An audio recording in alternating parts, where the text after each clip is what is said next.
morning, everyone. Welcome to meeting number 113 of the House of Commons Standing Committee on Government Operations and Estimates. The committee recommended by 4 out of 5 parliamentary budget officers. Pursuant to Standing Order 81-4, the committee is meeting today to consider items in main estimates 2024-2025. We welcome... Mr. Chair, point of order, Mr. Chair. Go ahead, sir. Thank you, Mr. Chair. I have been a member of this committee for 5 years now, and I take pride in the work of this committee, and I take particular pride in the fact that this is a committee that has traditionally been collaborative, and we work together to get to the bottom of things and do the work that constituents and residents and Canadians expect of us to do. But we've always worked together. Always worked together. Let me get to my point, please. You can get to the point of order, please. And for the last 5 years, every single chair, and there's been multiple chairs chairing this committee, has always sought instruction from committee members whenever an action was to be taken. And that is a bedrock principle of how this committee has conducted itself for 5 years. Point of order, Mr. Chair. Please allow me to continue. This is important. No, but please get your point of order, please, Mr. Kuzminchuk. I am. Last week, a meeting was called without consultation and instruction of this committee.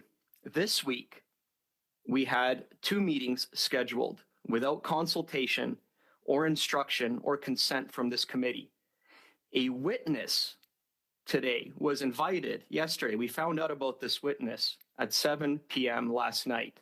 There was no consultation, no instruction from this committee. And tomorrow we found out from Global News, that there may be another meeting tomorrow with additional witnesses. And again, no instruction, no consultation. And so I'm asking the chair to explain to this committee, because this is completely out of tradition and the way we've operated in the last 5 years on this committee. This is something that is Mr. Chair, I've been very patient. I have not heard any section or any valid point of order. I'd like to ask the chair to explain how this meeting came about. I have a few questions for the chair, how this meeting came about, what efforts were made by the chair to consult with members of this committee and seek instruction. And a further question, why is this meeting being held today on a constituency week? And why is this witness here before us here today? And so this is a point of order. This is outside of the tradition of how this committee has conducted itself over the last 5 years. I'm going to cut you off there to get to an answer. To explain his actions. Sure. Well, first of all, to start, it's not a valid point of order, but I will answer your questions. The premiers, representing over 60% of the population, wrote to the Chair of Finance to address the issue of the increase of the carbon tax. The Liberal chair, maybe under political pressure from his own party, refused to. As the premiers are the highest office holders in their provinces, representing millions and millions of Canadians, I thought we should respect the provinces and invite the premiers to participate in our study of the estimates, which includes the government spending, including the carbon tax.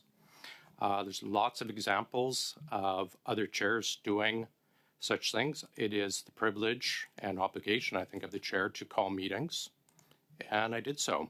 I'm happy to go through some of the examples of other chairs from government-led parties doing the same, but it is within the prerogative of the chair to call such meetings, and I did. And we're ready to start the meeting. Mr. Chair, again, point of order. Section 108 of the standing orders clearly states that committee members instruct the chair on any action. And so I ask you again, what instruction, what consultation, even basic consultation, did the chair undertake to schedule this week's meetings, including the meeting that, again, we hear is going to be scheduled for tomorrow, and to seek again, instruction from this committee? I think it's really important because this is a departure. Folks that are listening, I want them to know that this is a departure from the way we've conducted business at OGGO committee for 5 years. This is new. Yeah, it is within the powers and the prerogatives of the chair to call meetings, Mr. Kuzmierczuk. Our clerk is looking at the exact quote ruling if you wish, but it is fully within the powers of the chair. For example, the Liberal chair of Natural Resources called a meeting without anyone's knowledge in order to ram through the anti-Alberta, anti-energy industry Point of order. C-250. So it has been done in the past. And yeah, please let me finish, Ms. Outland. It is fully within the powers of the chair to call such meetings, and I have. Go ahead, Ms. Outland. Mr. Chair, I think you're taking a little bit of liberty there, insinuating that there's some sort of Liberal government was pushing our Liberal chair in another committee not to have these meetings. I'm certainly they're respecting the time and commitments of their committee members. That's not a point of order, Ms. Outland. I'm getting there, actually, Mr. Chair. I would actually like to highlight your own bias in making this decision. I'm noticing the stickers that have always been present as props in this committee. You love pipelines and oil and gas, and it's very clear. And so perhaps that had a stake in this decision that you've made today. Mr. Chair, that's not a valid point of order. It's not a valid point of order. I do. So let me finish. Yeah.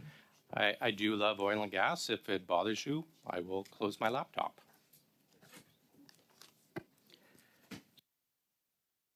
Mr. Drouin and Mr. Lawrence, and then we're going to start the meeting. So I'm not a regular member of this committee, but I've been a member of this committee for 6 years. Never would Tom Lukiski, a good Saskatchewan MP, have done this. Never in his lifetime would he have done this. That's not a point of order. And the precedent that you are setting, Mr. Chair, is that I can tell you your side will be pissed off with us because we'll call meetings at our disposal, and your side will not be happy with us. That is the chair's If that's the way you want to set the precedents of this committee, I'm telling you, we're going to challenge you. Okay. That is the chair's prerogative to call a meeting if he wishes. If another committee wishes to do Mr. Chair, so, if you're saying that no motions and no instructions from the chair must be undertaken from now on, that is false. That is simply false. I'm going to read to you, and for Mr. Kuzmierczuk as well. Committee chairs have considerable administrative responsibilities, starting with those involving the committee's program of activities and compliance. With instructions from the committee or an order from the House, the chair calls committee meetings. So, well, Mr. Chair, point of order, and I believe exactly. I think you said it right there, and it bears repeating. It bears repeating. In compliance with instructions from the committee. In compliance with instructions from the committee. In compliance with instructions from the committee. Yeah, let me Mr. Chair, you have neither sought. Let me interrupt you on that, Mr. Nor consultation from this committee. Mr. Kuzmierczuk, let me address that. You have acted unilaterally outside the will of this committee. That is the issue that I have with you, sir. If you want to schedule meetings with witnesses, work with committee members. That's the way we've always done it. Past chairs have always respected that principle. Please let me address your point of order. Today. That is the issue that I have with you today. If I could respond, I will address that. We are meeting on the estimates, the 2024-25 estimates, which the committee has agreed to. That is what our meeting is on today, and that is what I noted when I did my opening statement under Standing Order 81 for the committee's meeting to commence the consideration of the main estimates 2025. And why did you schedule this meeting today on a constituency week? May I ask, Mr. Chair, so that folks watching can know this? This is going to be the study on the main estimates. When is it due, Mr. Chair? When is the study, the committee study on the estimates due? We are meeting on the estimates. I have the prerogative to call a meeting on the estimates that the committee agreed to. We are now going to turn. When is it due, sir? That is beside the point, Mr. Kuzmierczuk. May 31st. That's nice. May 31st. That's fine. We're now going to turn things over to Mr. Chair, point of order. I just want to clarify to this committee, you've mentioned main estimates, and I'll remind that this committee is responsible for Vote 1 under Canada Post Corporation, Vote 1 under Canada School of Public Service, Vote 1 under Canadian Intergovernmental Conference Secretary. So I'm hoping that Premier Moe will be able to answer questions about Canada Post Corporations. I'm not sure he will be, because that's not his responsibility. So again, we're asking for. I will quote once, and then we're going to get to. With the consent of committee. You did not get the consent of committee. Mr. Moe, in the main estimates, CRA, distribution of fuel charges. This committee is not responsible for CRA. $6.8 billion going to 9.5, but it's the part of the main estimates, and we are studying the main estimates. I'm sorry, Mr. Chair. Duran, Mr. Chair, I've been a long-time member of this committee before my appearance here. I understand what this committee is responsible, and you're misleading committee. Point of order, Mr. CRA Chair. goes to finance, and you know damn well that's where it goes. Okay. You've been very... First of all, refrain from the language, Mr. Duran. Pardon my French. Okay, Mr. Chair, you've been very patient, and I could recite numerous times that Peter Fonseca, Chair of the Finance, has adjourned and called without instructions. I could rattle them off, Francis. So this is ridiculous. Let's move on. We've got the Premier Mo. I know that you guys don't want to talk about the carbon tax and you don't want to hear from the people of Saskatchewan, but Canadians do. Thanks, our Premier Mo. We're going to turn things. Mr. Chair, I have a point of order. And this is going to be my last point of order, but it needs to be made. You call the meeting unilaterally without instruction or consultation with the members of this committee. That is a fundamental bedrock principle. And furthermore, you called this meeting on the mains. The deadline to study this is May 31st. There is no reason to call this meeting during a constituency week when we literally have 2.5 months to study the mains. This is a political stunt and theater, which is part and parcel of where our conservative colleagues are taking this to get clips. Can you get to your point of order, please? Speaking of getting clips. That is my point, sir. You unilaterally called a meeting that was not necessary this week because your team is after clips. Okay, and again, I take issue and umbrage with that. Yeah, I appreciate that, but it's not a valid point of order. Ms. Vignola, then hopefully we can get to our honourable guests. Ms. Vignola, go ahead, please. I'd like to thank you, Mr. Chairperson. I simply wanted to add to the facts in this matter. According to the standing orders, meetings must be called 48 hours in advance. And members of the committee must be informed, or at the very least, consulted in the choice of witnesses, which is contrary to what my colleague to my right would dare to claim. Well, that I'm not interested in hearing about Saskatchewans. Well, it actually is important for me to see all perspectives. Even in Quebec, the carbon tax doesn't apply, and yet it's important to hear from all stakeholders, all perspectives. Now, that said, I would like now to denounce the methods that are being used in going about this. Had we been informed, we probably would have given our consent. Let's hear from these witnesses. However, we were not informed, we were not consulted, and as Deputy Chair of this committee, I find this to be a great pity, not only in terms of my own preparation and my own research in preparation for a meeting, but also, of course, it's important to give witnesses the time and to ask questions of them that have to do with the matters that we are currently studying, regardless of whether it's the estimates or another issue or matter. Now, not only is there a requirement for 48 hours notice when there's a request made to hold a meeting, but during a non-sitting week. This is a constituency week, which are invaluable to all of us, for all of us.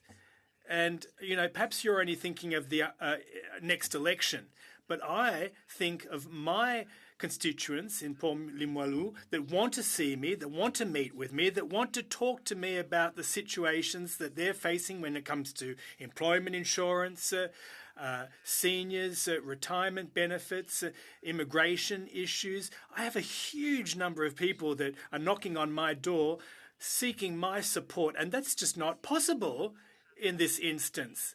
Now, obviously, during a non-sitting week, committees should take place during the same time slots as during sitting weeks. And that is not the case in the case of yesterday and tomorrow. You know, we learned in the global news that there'll also be a meeting tomorrow, even though we received that notice of meeting at 9:45 this morning. And I am deeply troubled. There should be greater respect displayed to each other. Respect for our work, for our duties. Mr. Chairperson, on a point of order. Moi, j'ai beaucoup de respect. I have a lot of respect for the member. However, this is not a point of order. Mr. Lawrence is right. If you could get to your point of order, Mrs. Vignola. Mais écoutez, je faisais référence au règlement de la Chambre des... Well, listen, I was referring to the House of Commons Standing Orders, 20th of June 2024, regarding notice required. And if this is not a point of order that I'm raising, what is it? That speaks to a problem here. If I'm not just talking about anything willy-nilly. Specifically, sorry. Fait que c'est quand même assez clair. Well, I thought it was quite clear what I was saying. I'm referring to the standing orders. This isn't coming out of nowhere. I've had one answer, but we're double-checking. If you want, or if you wish, bear with me, we'll suspend for a couple seconds and we'll just reconfirm. We are suspended for a couple moments.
Hours is for election of the chair, and then there's a different time period for 106.4s, but not specifically to call a meeting.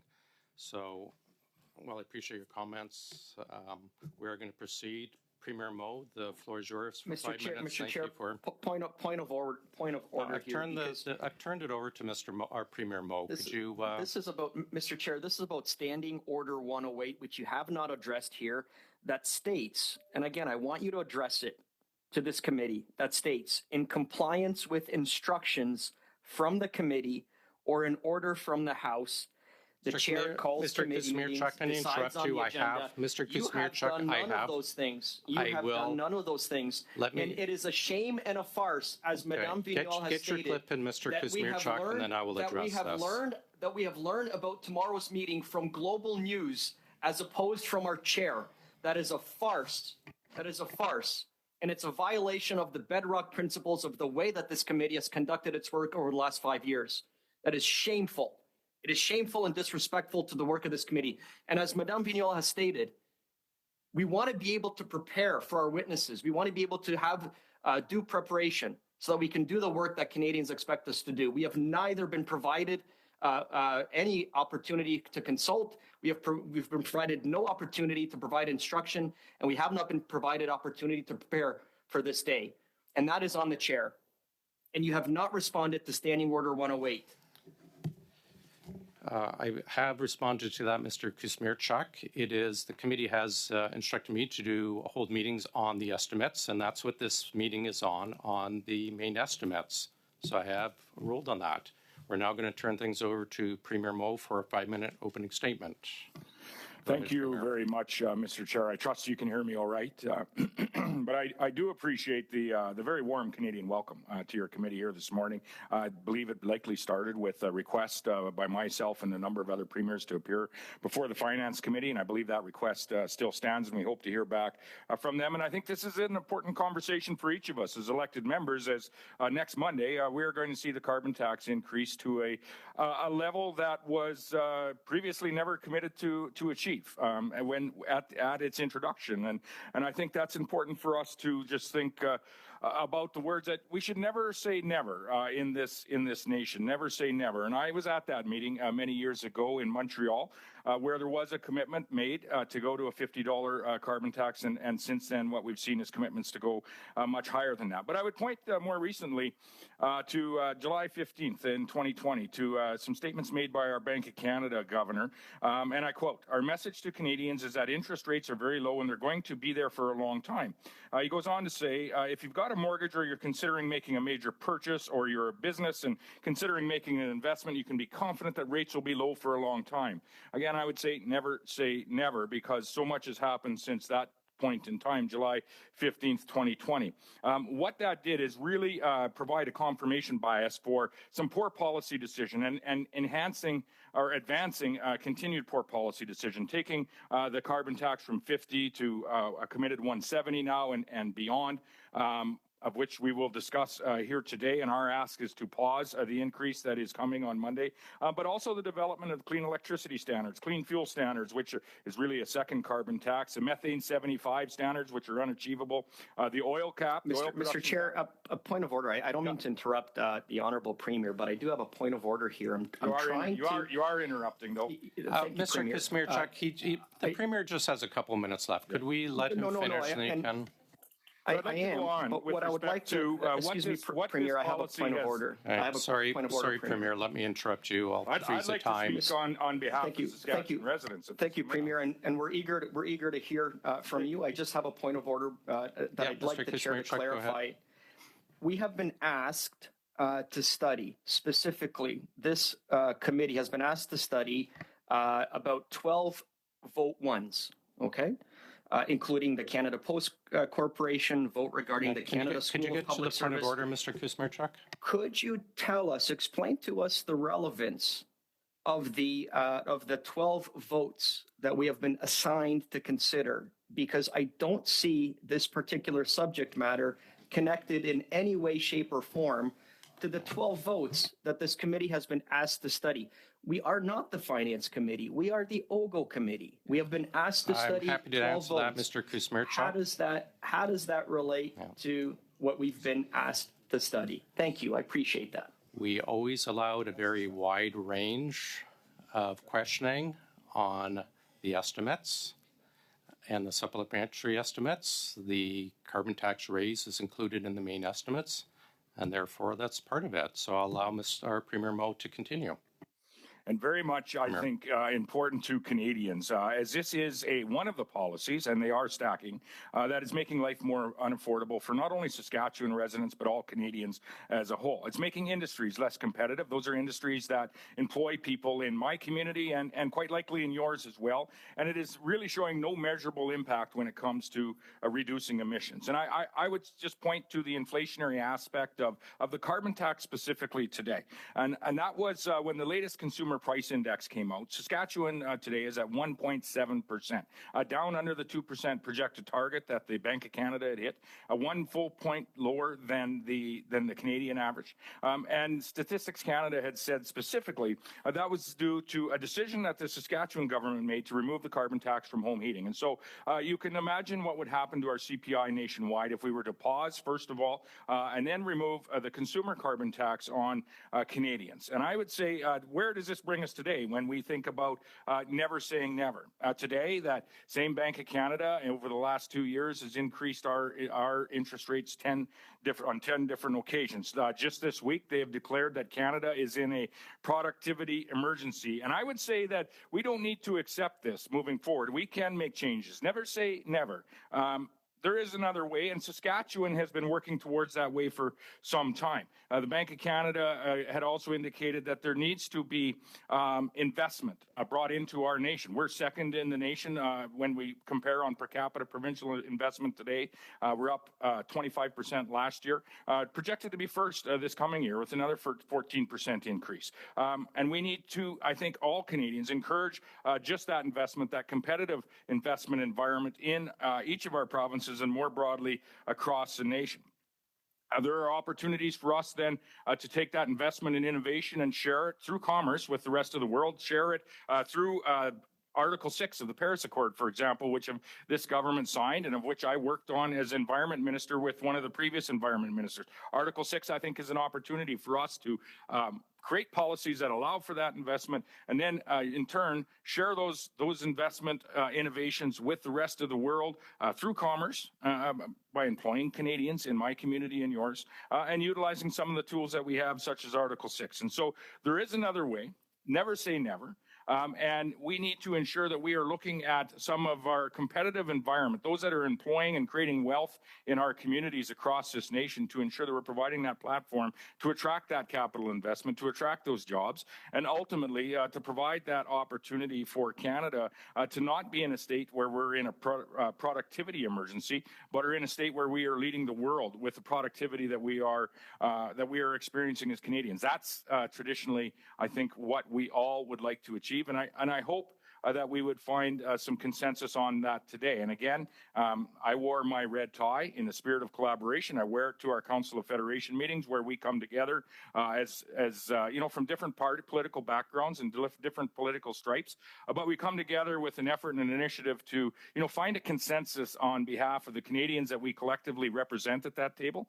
And I would say that this is an opportunity for all of us, those that are in the minority government that we have today and in opposition, to do what is in the best interest of Canadians, not just for today, but into the future as well, when it comes to creating jobs and sharing some of the sustainable innovations that have been invested on already in our nation, and enhancing the opportunity for additional investment into just those innovations in the industries that we do well. Because the fact of the matter is this, and this is from a Saskatchewan perspective, we produce food, fuel, and fertilizer, and we produce not only the highest quality, most affordable food, fuel, and fertilizer that you can find in the world, and we produce it for over 150 countries around the world. We produce the most sustainable food, fuel, and fertilizer that you can find on Earth. And I think that's something for each of us to remember, is never say never. We can always do better, and we should be making every effort to do that around this table on behalf of the folks that we represent. Thank you. Thank you, Premier Moe. Mr. Reddekopp, please, for 6 minutes. Thank you, Mr. Chair. And Premier Moe, it's great to have another common sense conservative voice in Ottawa, Saskatchewan voice, in Ottawa, to talk about the carbon tax. It's very clear that the Liberals are nervous about this meeting and that they don't really want to hear from Saskatchewan people, but I do. So as you know, the Parliamentary Budget Officer has produced a report that confirms this year alone, the average family in Saskatchewan is going to lose $525 to the carbon tax. And the NDP Liberal Costly Coalition plans to quadruple the carbon tax, meaning that families in Saskatchewan will ultimately see their losses increasing to $1,723 a year, according to the same report. So the NDP Liberal Coalition will be ripping out thousands of dollars from the pockets of people in Saskatchewan. What's the impact of the carbon tax on families living in our province? Oh, you're muted, Mr. My apologies. That's the annual impact directly to Saskatchewan families, taking into account, what they are paying for the carbon tax, some of the indirect costs that are coming to them due to the carbon tax, a cost, for example, at the grocery store. But what we have in this province as well is we're very much a natural resource-based economy here.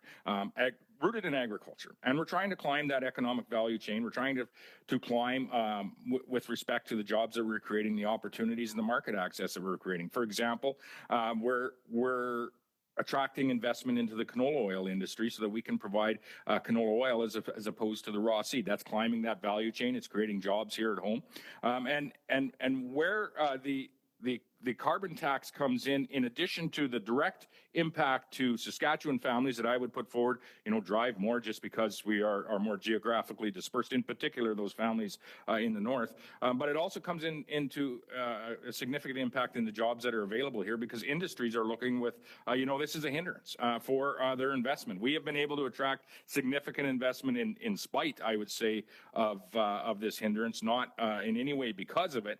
However, that's not to say that we aren't having active discussions with the industry and the people of Saskatchewan on how we continue to reduce our carbon footprint here. And so the impact is very real to families directly. It's very real, I would say, in particular to northern families, where they traditionally have been heating their homes with electricity.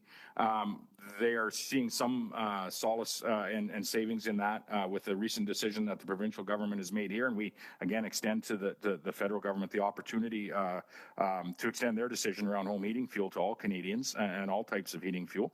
But they are having some reprieve on that as we speak. But I would say they still have to drive a significant distance for any significant level of supplies. And so families very much are feeling it directly. They're also feeling it through the job prospects and opportunities, of which I'd say are strong in Saskatchewan, but certainly could be even stronger. So you've been a strong opponent of the carbon tax since you took office. Your predecessor, Brad Wall, was as well. You've had the opportunity to speak with the Prime Minister, launch legal challenges, et cetera. How many different appeals have you made to Ottawa to stop the carbon tax? All of them. On every occasion that I've had the opportunity to speak with the Prime Minister, whether it be most recently, we had a significant presence at COP28 in Dubai. Saskatchewan did. We had over 60 provincial and national businesses, delegation, industry representatives, post-secondary folks that were with us there. Had the opportunity to speak with a couple of ministers, including the Minister of Environment in that setting. Each and every time through multiple ministers and the Prime Minister himself, we have voiced our opposition to this, what is essentially amounts to an inflationary tax.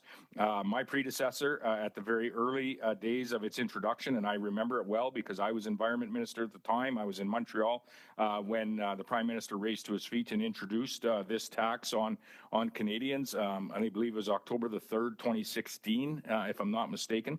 But my predecessor, Brad Wall, had very quickly asked for, has anyone done the economic analysis on this? And I think what we're seeing today with the Bank of Canada's statement, Bank of Canada Governor's statement, or the Bank of Canada's statement around the productivity emergency that we are facing in this nation, tells us that, no, we haven't done an economic analysis on this policy and many others, but it's high time we should. And I'm not in any way saying that we should be making decisions that are increasing the emissions in our industries, but we should be looking at what are the emissions in our industries relative to their counterparts and competitors in other areas of the world. Are we cleaner? And can we do more?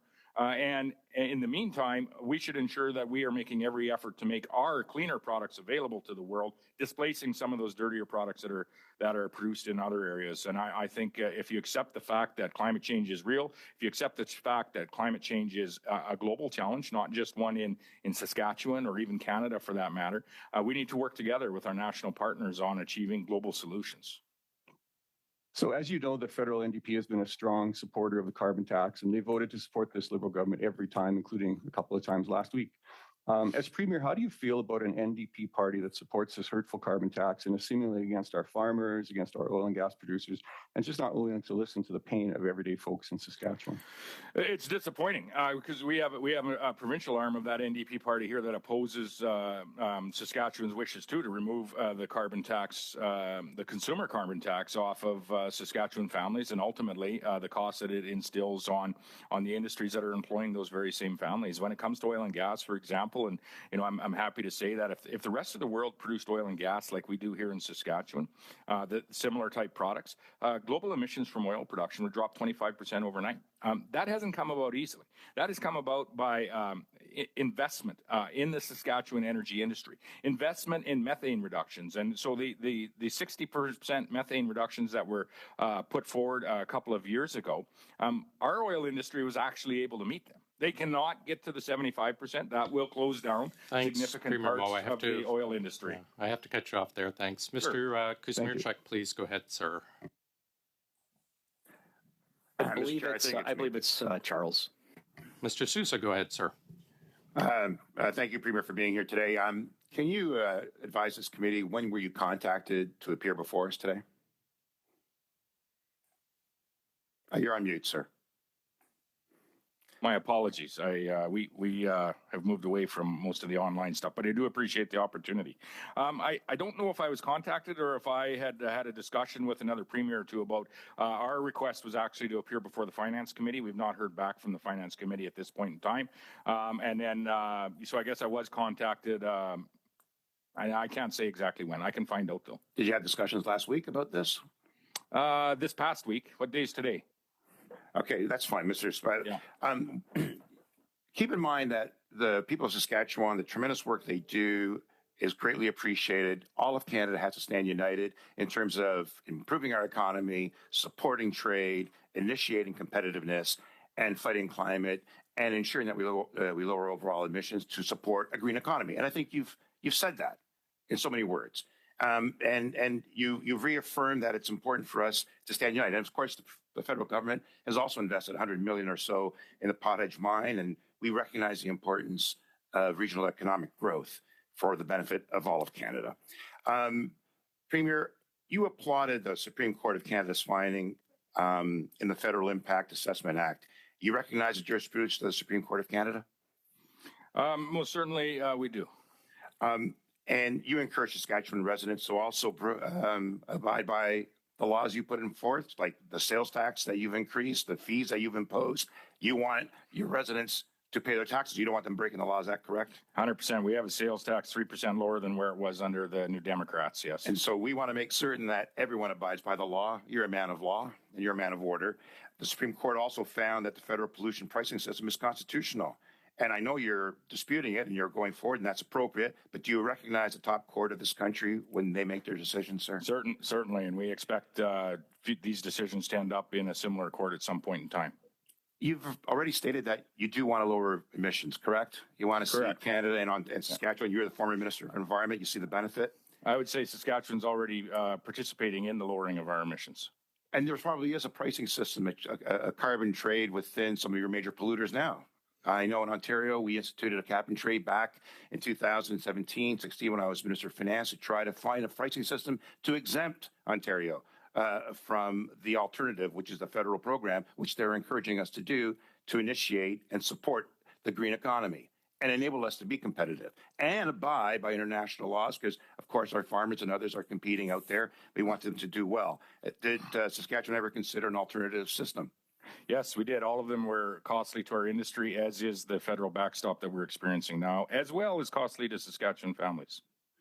And so you're of the opinion, never say never, but it sounds like kick the can down the road for next generation to deal with. Right? What we need is to take initiative and ensure that we are prepared to do what's necessary for future generations and ensure that we're competitive, right? Yeah, quite proud of what Saskatchewan's doing. I mentioned the oil industry and what they have already done through investments in that industry. But, our ag industry, our Global Institute for Food Security just did a study on comparing, for example, wheat and canola production and the amount of carbon in a ton of Saskatchewan wheat and canola relative to the next 7 largest producers around the world.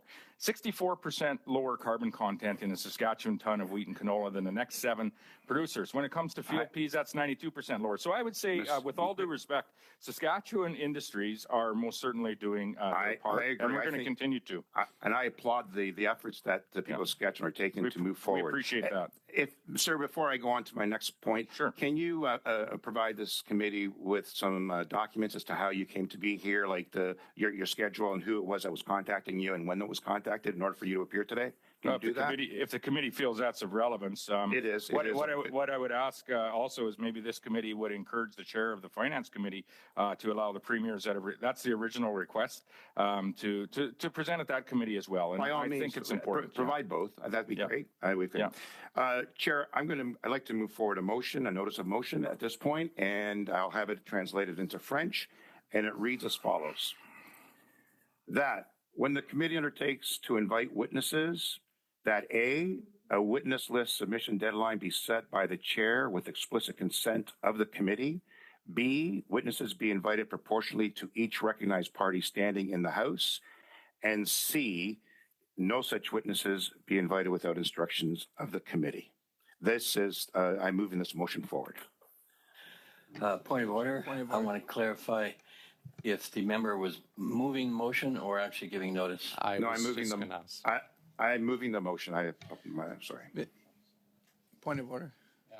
Go ahead, Mr. Phillips. I don't believe that motion is in order. All right, just excuse me 2 seconds.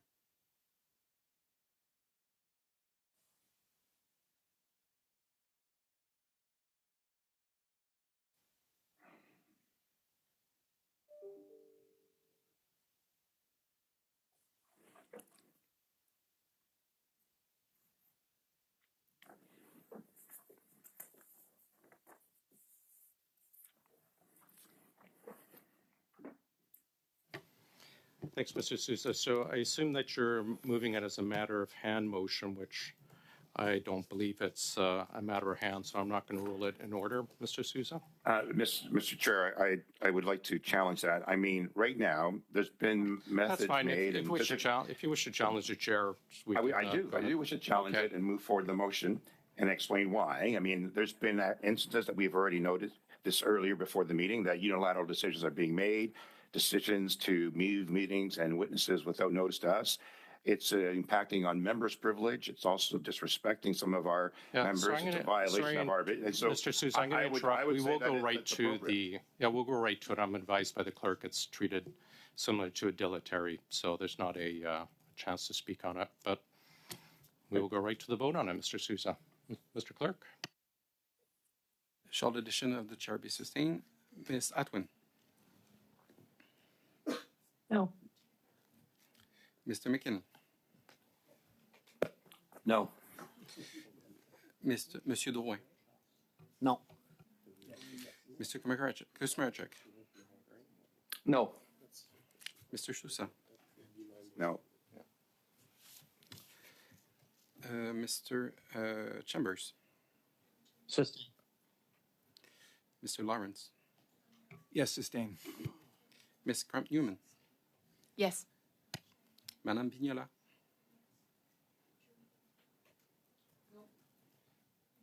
No. Monsieur Boulris. No.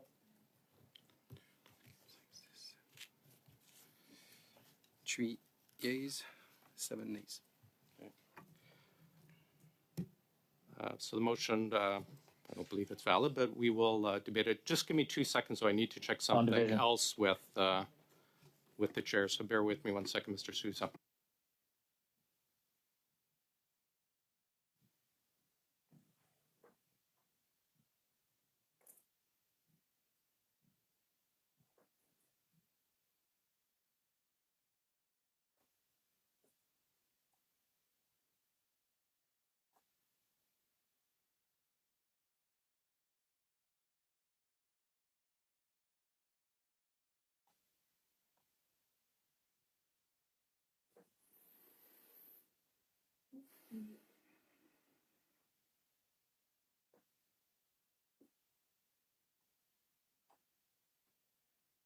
Mr. Sousa, are you sending in both languages?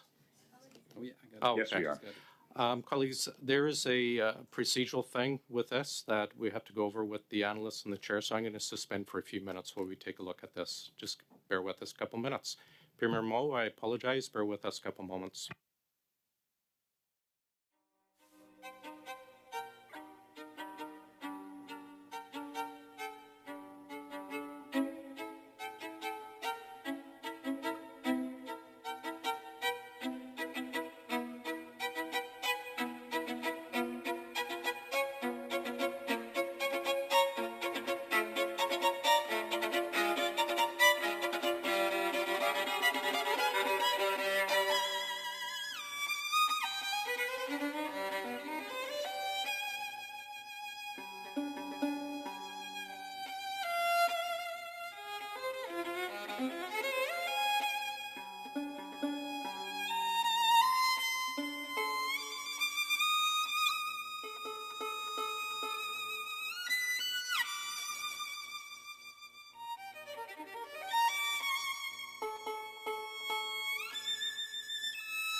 ahead. Mr. Sousa, the floor is yours, or are you fine with that as it's presented? I think it has or is going out very shortly in both languages. Are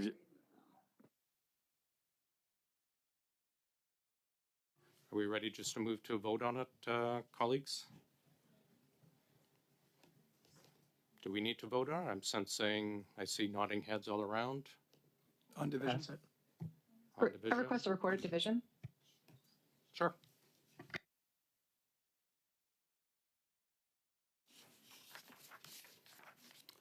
Ms. Atwin. In favor. Mr. McKinnon. Yes. Monsieur Drouin. En faveur. Mr. Kaczmarczyk. Support. Mr. Sousa. Mr. Sousa. You're muted, Mr. Sousa. Yes, Thanks. Yes. Mr. Chambers. No. Mr. Lawrence. No. Ms. Grant-Newman. No. Madame Vignola. Oui. Monsieur Boulris. En faveur. 7 yeas, 3 nays. Okay, that passes. We're now on to Mrs. Vignola. Thank you for your patience, Mr. Sousa there. Monsieur Mouge. Premier Moore, I'd like to thank you nevertheless for being here today. Now, I do have a couple of questions for you, particularly to do with the fact that you find that the current government is too much of a centrist government. Now, coming from Quebec, I kind of agree with you there. Now, when it comes to centralisation, the federal government is trying to encroach on areas of jurisdiction that belong to you and that belong to Quebec, for example, in the area of healthcare, with strings attached or dividing up transfer payments. Now, from my recollection, you had called for a transfer to the tune of 35% of the healthcare services budget. And just like the other premiers, you didn't get that. What would a 35% to healthcare transfer allow you to do, allow you to improve, not only within the framework of your own budget, but in terms of the healthcare services provided to people from your province? Secondly, can the federal government really know what your healthcare needs are in Saskatchewan? I will answer those in reverse. So the second question of the federal government knowing what the health care, whoever the federal government is, not just this administration, what the needs are in Saskatchewan or British Columbia or the territories or in Atlantic Canada or Quebec or Ontario. At a high level, possibly, but they should always be looking for opportunities to work with the subnational jurisdiction on how they can traditionally fund. Traditionally, our healthcare was funded 50-50. There was tax points that were moved to the province a number of years ago, and that's how the chair of our Council of Federation at that point in time was Premier Legault from Quebec, and we very much were supportive of returning the healthcare funding balance back to the 35-65 that it was always intended to be. What would that mean to Saskatchewan? Well, you know, where we did land with the federal funding was a 2.6% increase, I believe, over the next 5 years. We just released our budget here this past year. It was 10.4% was the lift that we had provided to healthcare. Some of that is actually the change in how we deliver healthcare here in the province. And so a 35% lift would restore the balance. I think what you're seeing happen today is provinces, and you're seeing a number of their budgets come out as we speak. Provinces are making up the difference in many cases. And that's what we are doing here. And that's why I think the very importance of this committee meeting on ensuring that we have a palatable and attractive investment environment, because it's only in our case in Saskatchewan through the strength of our growing economy that we're actually able to make that 10.4% investment in healthcare healthcare, a 9% investment in education, again, another provincial area of jurisdiction. And so we have many points of agreement with Premier Legault at our Council of Federation table and beyond. I think Premier Legault intervened, as did 7 other provinces, Quebec and ourselves, that intervened on Saskatchewan's behalf in the Supreme Court case when it came to removing the carbon tax, the consumer carbon tax on Canadians. We in turn have collaborated with Premier Legault on advocating and working through our First Minister's table to increase our... Thank you. ...provinces. Merci. Well, thank you. On that very matter, as far as Quebec is concerned, we don't have a carbon tax. And the impact on the price increases, according to 165 economists across Canada, well, and I don't want to in any way minimize what the residents of Saskatchewan are feeling and experiencing when I say this, but in Quebec, it is the carbon market, alongside California, which is the wealthiest state of the United States. In Quebec, the carbon market has put back in the coffers $1.5 billion. The Canadian provinces had the opportunity to join Quebec in that carbon exchange that was not only good for the government coffers, but also for businesses, companies and corporations, because it stimulated innovation in those companies. At the end of the day, why did Saskatchewan make a different choice? And if Saskatchewan wants to get rid of the carbon tax, well, what steps will Saskatchewan take in order to reduce the impacts of climate change and to drive down greenhouse gas emissions? You'll recall that the carbon tax is a similar measure to one that was put in place in the past to diminish or reduce oxidous sulfur emissions. And we have 65% fewer emissions of oxidous sulfur. And we'd like that to happen Canada-wide, and in Quebec in particular, thanks to a carbon marketplace. So why didn't you follow suit, i.e. the carbon market or the carbon exchange, which is kind of lucrative in both the middle and short term? Great, we're out of time. If you could offer as short as answer as you can, please. This really speaks to the diversity in our nation. What works in one area of the nation may not work ideally in another area of the nation. And I think this is a reason why if you don't have a federal government that isn't working collaboratively with all subnational governments across the nation, you are destined to fail in your policy development. With respect to the carbon tax specifically, we've always said that it's a harmful tax from day one. And we've always also said, outside of Quebec, it's been reasonably fairly imposed, as harmful as it is across the nation. What we've seen more recently with the decisions on that impact heating fuel in Atlantic Canada is that, again, outside of Quebec, and now this tax isn't being applied fairly across the nation or imposed fairly across the nation in any way. And that's why we made the decisions that we did when it comes to home heating fuel, for giving the rebating the carbon tax on natural gas and electricity. Sorry, we're past our time. Mr. Boulris, welcome to OGGO. You have 6 minutes, sir.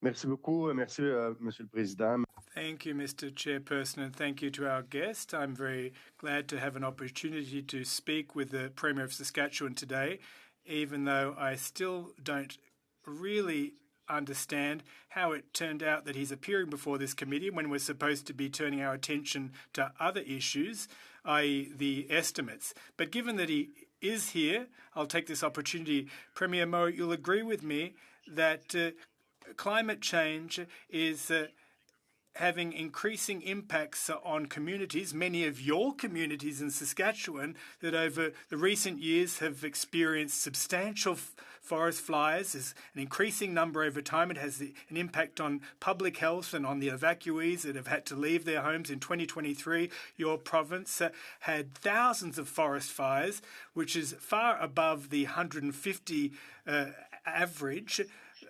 and the surface area that was affected was 10 times bigger than what would normally occur.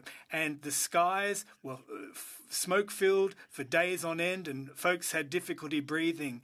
Now, Canada is a laggard on the world stage when it comes to our greenhouse gas emissions. Canada did sign the Paris Accord, and I imagine you are aware of the objectives under the Paris Accord. Now, how is it that we shouldn't make the big polluters pay, those that have a real bearing on our climate change? What's your game plan to deal with those big emitters, please?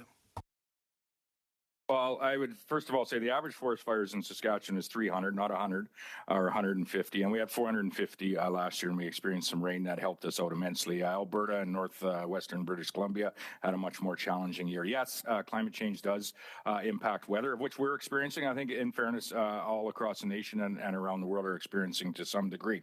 The Paris Accord, I'm very familiar with the Paris Accord, and in that accord, there are a number of opportunities, I think, for us to provide a platform.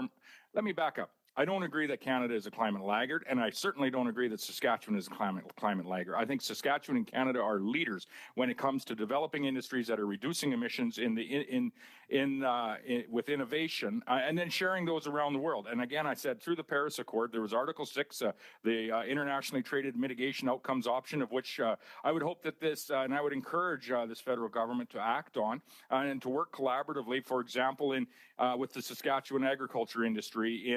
We're selling air drills all around the world. We'd love to be able to recapture some of those carbon credits back to our Canada and back to our nation and to our province, and ultimately to our agricultural industry and our innovators in that industry that are building some of the latest and greatest technology that are sequestering carbon in our soils, ultimately making Saskatchewan agriculture one of the most sustainable producers of food in the world, and marginally very, very close to being net zero today when you compile that with precision agriculture, when you compile that with the Tier 4 engines that Saskatchewan agriculture producers are paying for and utilizing in every piece of equipment they have. So Canada is not a climate laggard. Canada is an innovation leader when it comes to providing innovation to reduce emissions, whether it be from Saskatchewan's perspective, the ag industry, the potash industry, the uranium industry for clean nuclear power, or the oil industry. And so I think we need to look at this. Premier, I'm sorry. I know that you like to speak. I know you like talking, Premier, but you haven't answered my question. Now, if you look at the figures, Premier, Canada is the second biggest greenhouse gas emitter. It's not me saying this. This is a UN report that has stated this. In 2016 and 2020, on average, we emitted 16 tonnes per inhabitant of greenhouse gas emissions. That's 4 times bigger than the global average.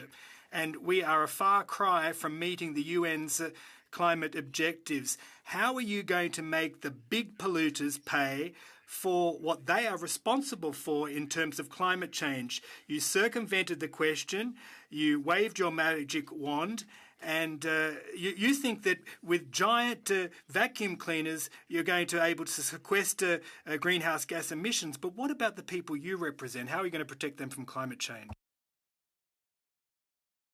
With all due respect, you're bouncing back between gross numbers of carbon emitted and then a per capita measurement, and you're not able to do that with any credibility with the question. The goal is not for is for the big climate polluters to pay. The goal is for them to reduce their emissions because they are employing people in your community and my community, with all due respect.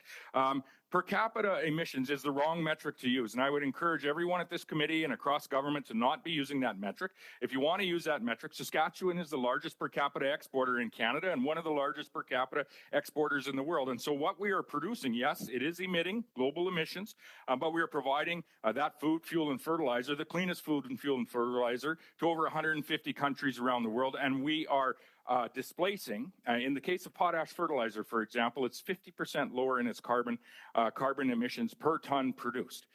We are displacing fertilizer that is being produced by Russia and Belarus today by making more Saskatchewan fertilizer available. Credit to the federal government that invested in the latest fertilizer, the latest potash mine that is being developed here, a $20 billion investment by a global company. And so the goal is not for our employers to pay more. The goal is for them to emit less and to displace higher emitting, like competing industries around the world. That is how we build a strong Canadian economy. That is how we lower global emissions, and that's how we employ Canadians in your community and mine. Thanks. That is our time. We're now on to the 5 minutes rounds. Mr. Lawrence, please. Thank you. And thank you, Premier, for coming here. And as a member of the Finance Committee, let me express my extreme disappointment with the chair unwilling to hear the representatives of over 1 million Canadians in the great province of Saskatchewan. I want to focus relatively narrowly, and that's with respect to the inflationary impact of the carbon tax. Tiff Macklin in Finance Committee made it quite clear that actually 0.6% of inflation, which equates to around 20 to 30% of inflation given the rate on a day, is the responsibility of the carbon tax, and that the increase will be responsible for another 0.15%, meaning that over 30% of inflation is a direct result of the carbon tax. Now, we've been unable to validate this until you took the actions that you did, Premier Moe. And I'm wondering, have you seen an impact and a reduction in inflation by Saskatchewan's actions with respect to the non-collection of the carbon tax on home heating? The Statistics Canada, in their first report, it said, and I quote, in Saskatchewan, the collection of the carbon levy ceased in January 2024, contributing to the province's year-over-year price decline of natural gas. We're seeing it in Manitoba as well, where the province of Manitoba has foregone their fuel tax on the fuel that they sell each and every day.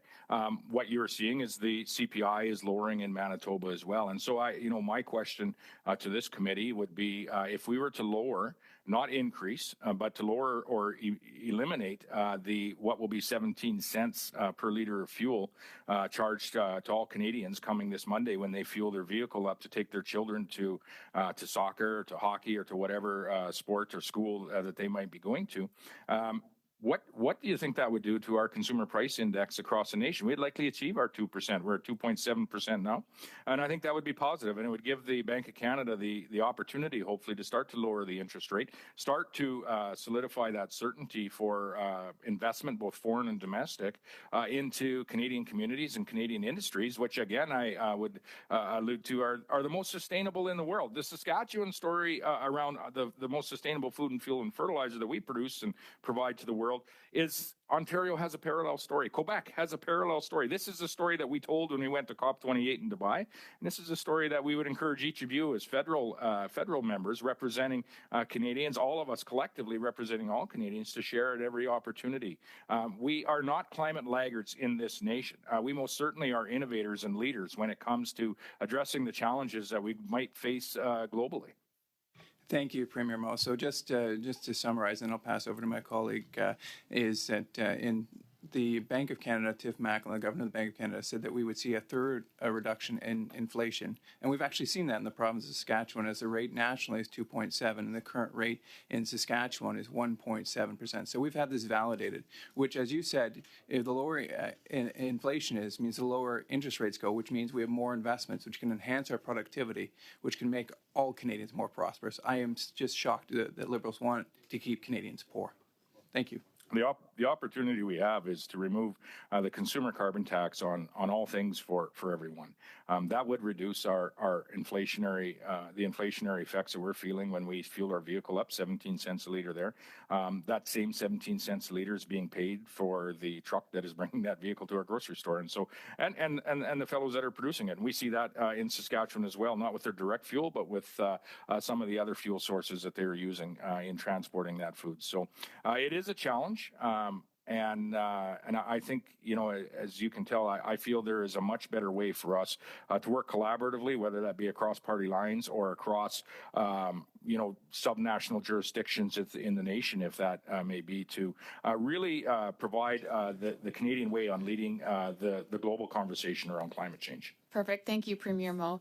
Let me begin with pointing out comments that came from a sitting cabinet minister.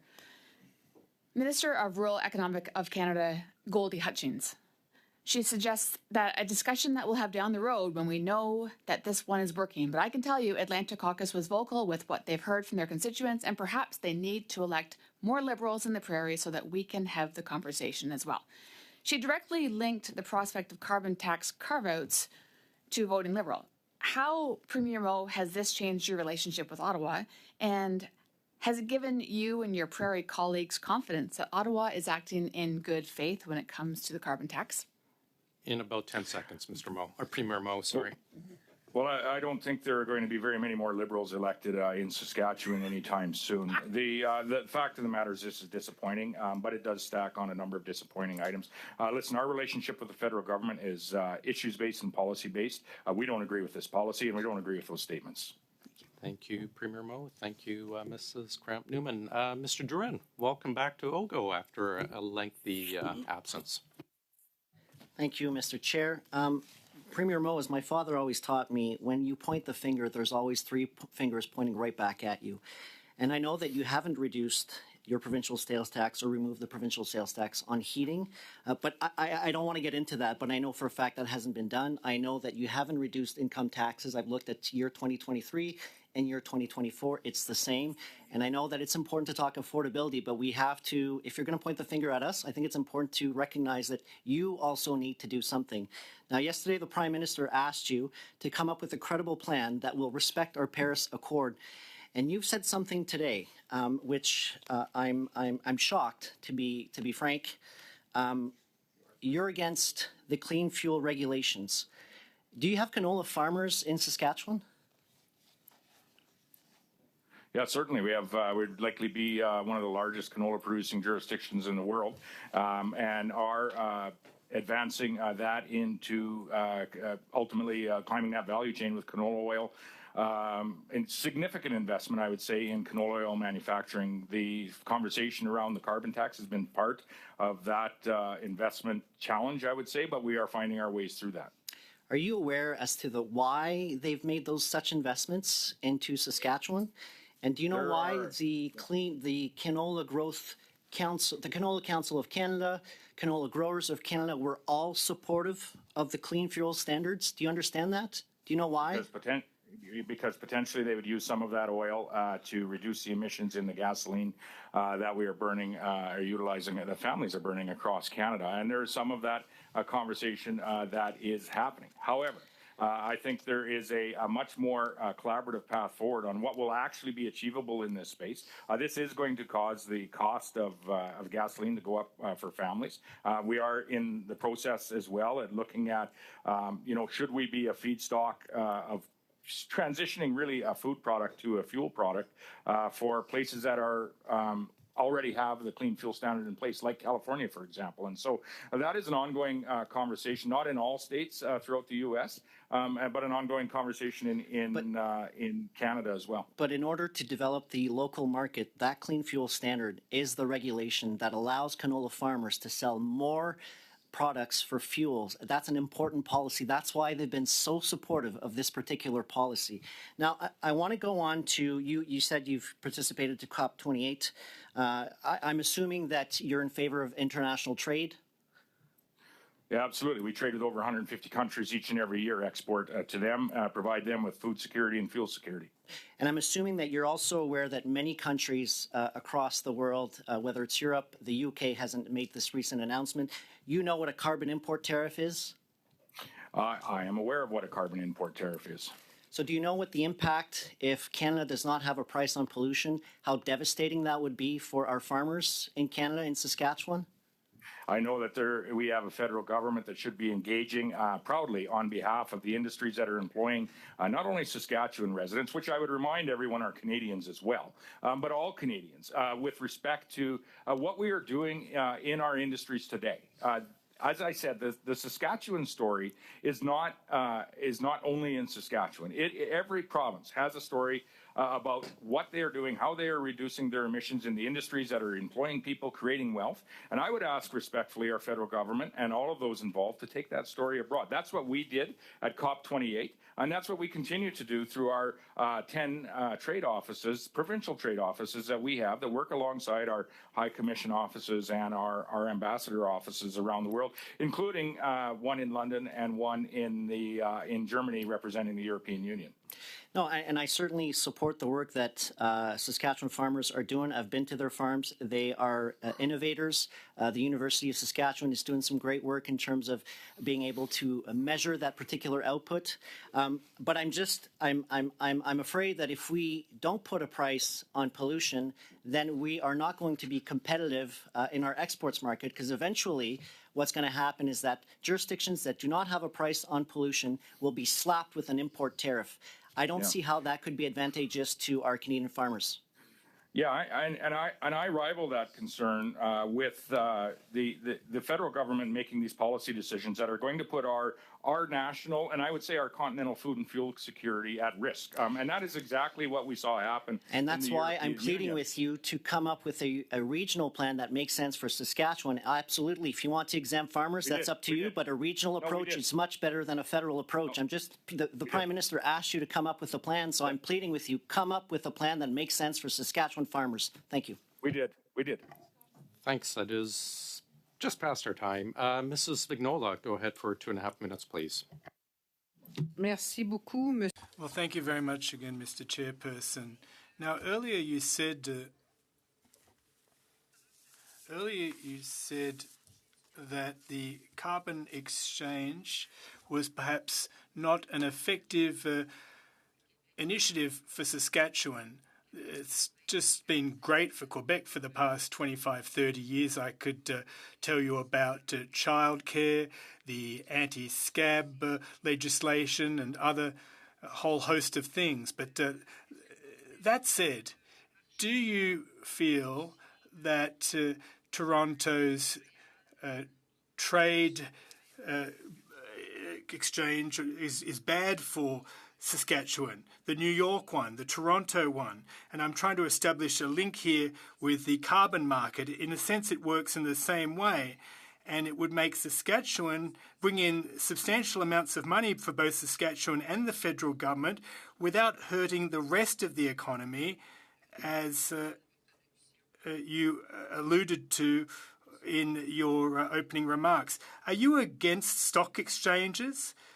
Because stock exchanges do apply to Saskatchewan. Is it only the carbon exchange that you have a problem with and not stock exchanges per se? No, and we have many companies here that not only, I would say, trade and are traded on, Toronto Stock Exchange, New York Stock Exchange. We have commodities in Chicago, but also globally. Many countries that are investing in Saskatchewan are on global stock exchanges as well, and that is a way for them to access capital, and we all know precisely what stock exchanges do. When it comes to the heavy emitter carbon space, we have a provincial plan in place for that. In fact, in many ways, worked with Alberta and led the nation alongside Alberta with the formation of a technology fund and working with our industries on what's achievable, when it's achievable, and ensuring that they are making the adequate investments to achieve lower emissions over time, ensuring that we are not putting forward unachievable targets. Merci. Thank you, Premier. My final question. You don't want a carbon exchange. You don't want a carbon tax. You're making investments to improve technology. But what solutions? We're trying to come up with solutions here. What solutions have you come up with that will enable Saskatchewan to reach its overall emissions targets when it comes to actually cutting back on greenhouse gas emissions? I apologize. We're past our time, but if you're able to offer up a brief response.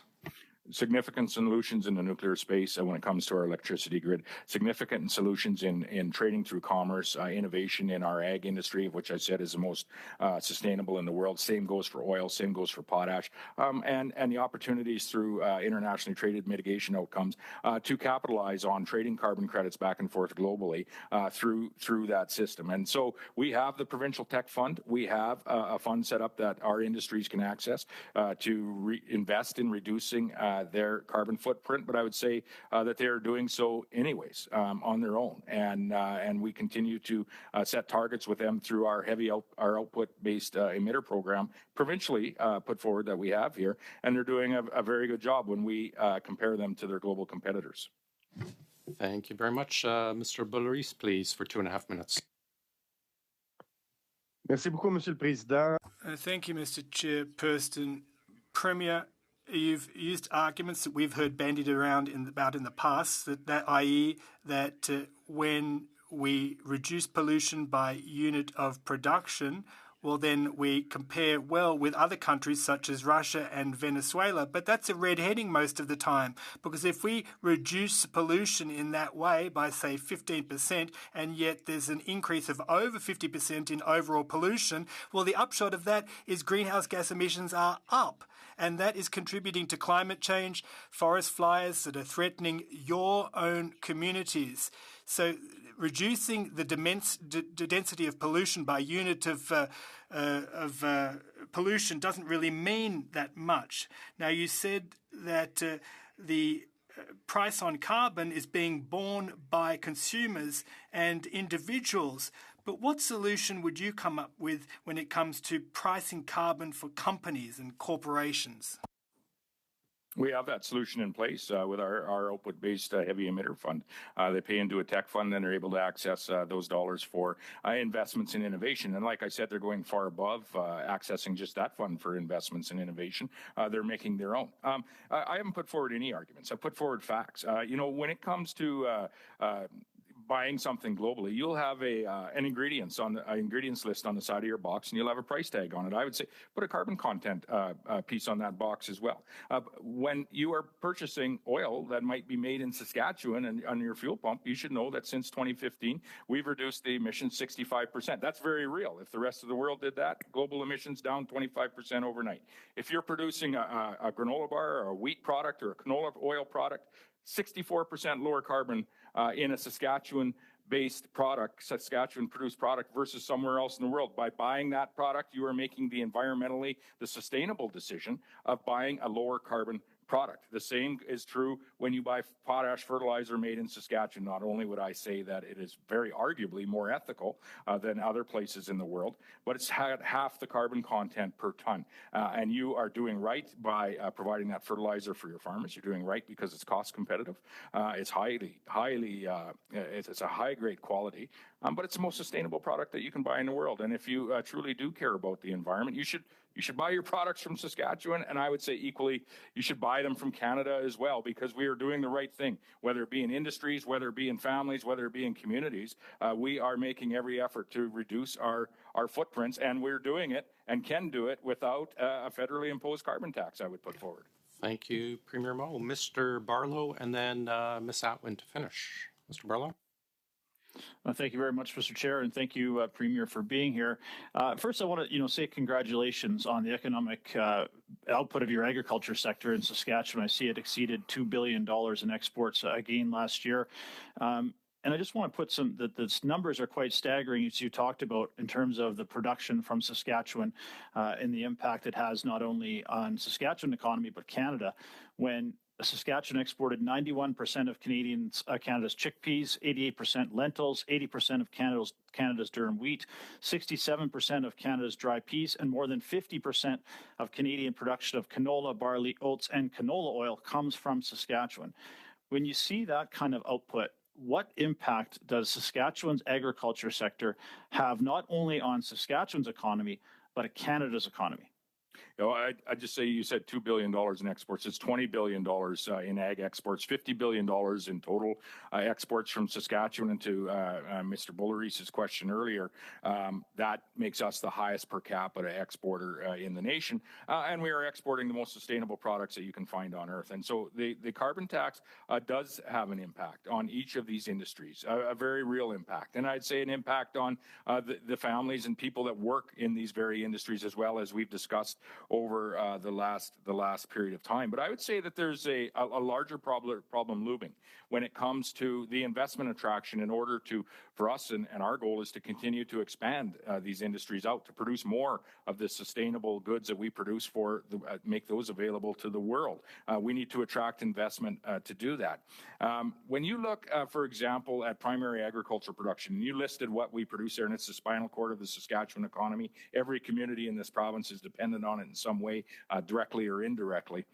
When you look at the fertilizer cap that was being bantered about a while ago, that would reduce our production in this province by 20 to 30%. Why would we reduce production when in a world that needs food security and requires food security and is looking for food security? Why would we reduce the production of the most sustainable food that you can find on Earth and not look for ways to enhance that production and make it more available to Canadians, displacing some of the other food that's produced in other areas? Or better yet, take some of the innovation that we have in Saskatchewan, sell it through commerce, utilize our internationally trade mitigation outputs to capture those carbon credits back to Canada, Saskatchewan, and the ag industry so that they can reinvest in even more innovative opportunities to make sure that not only are we doing better when it comes to reducing our carbon footprint in food production, but we're sharing that technology, we're sharing that innovation with the world. We're doing this in India right now. The second last time I was in India, and our exports to India are up in the last while. Second last time in India, I stood on an air drill built in Saskatoon, Saskatchewan, in a farmer's field just outside of Chandahar. They had sold 1,000 of those air drills. The latest technology in zero-till air drill technology that you can find on Earth is now being transferred through commerce to India. That's a good thing for the environment, and it's a good thing for the sustainability and food production in India. Thanks, Premier. And I find this discussion we're having quite incredible when you talk about the environmental sustainability and successes that Saskatchewan farmers have put on, and yet you continue to be punished with carbon taxes and higher carbon taxes rather than being applauded for some of the accomplishments in innovation and precision agriculture in Saskatchewan. We know the numbers. Saskatchewan farmers paid $12 million last year in direct carbon taxes alone. When that carbon tax was up 23% on Monday, Saskatchewan farmers will be paying $15 million in direct carbon taxes to heat and cool their barns, dry their grain. That doesn't include the carbon tax they'll be paying on transportation, another $36 million just on the carbon tax from transporting commodities through rail. Premier, what is the economic impact on the sustainability of your farm families in Saskatchewan if they are continuing to absorb these higher carbon taxes? Well, it will come home to roost in years where margins are thin. And we had certain areas of the province, as was noted earlier, that did experience drought, not just this year, but last year. We had some areas of the province that had record production. And so I would just say the successes that we're having we feel somewhat unrecognized. And I would say the industry feels they're unrecognized. And so we would ask all federal MPs, our federal government members on all sides to recognize what we're doing, not only in Saskatchewan agriculture and Saskatchewan industries, but recognize what Canadians collaboratively are doing in the various industries across. This cost is not helping. It isn't driving innovation. It most certainly isn't driving the investment environment that we need to ultimately drive that innovation that is going to make our industries more productive. In fact, the Bank of Canada has said just this past week that actually we have a productivity crisis. And I would say that we need to have another look. A very high-level look at how are we going to create that investment environment, because with that investment comes innovation. With that innovation comes industries with Canadians working in them all across this nation, whether it's manufacturing in Ontario or Quebec or natural resource production in the prairie provinces and into British Columbia as well, or all of the good things that happen in Atlantic Canada. We need to attract that investment, drive that innovation, and then look at how we can share that innovation with the world through commerce, yes, and that is ultimately the recipe for success for the manufacturing industry in Ontario and Quebec is they are selling their cars, vehicles, not only to Canadians, but to other people around the world. And there's some of the latest technology available. Thanks, Premier Mo. We're now, Ms. Hatwin, please, for 5. Thank you, Mr. Chair. And thank you, Premier Mo, for being with us today. I'm just going to begin by quoting the Supreme Court of Canada in their ruling around carbon pricing. Climate change is a threat of the highest order to the country, and indeed the world. The undisputed existence of a threat to the future of humanity cannot be ignored. A provincial failure to act directly threatens Canada as a whole. So, Premier Mo, you mentioned that you do believe we need to lower our carbon emissions. Is that correct?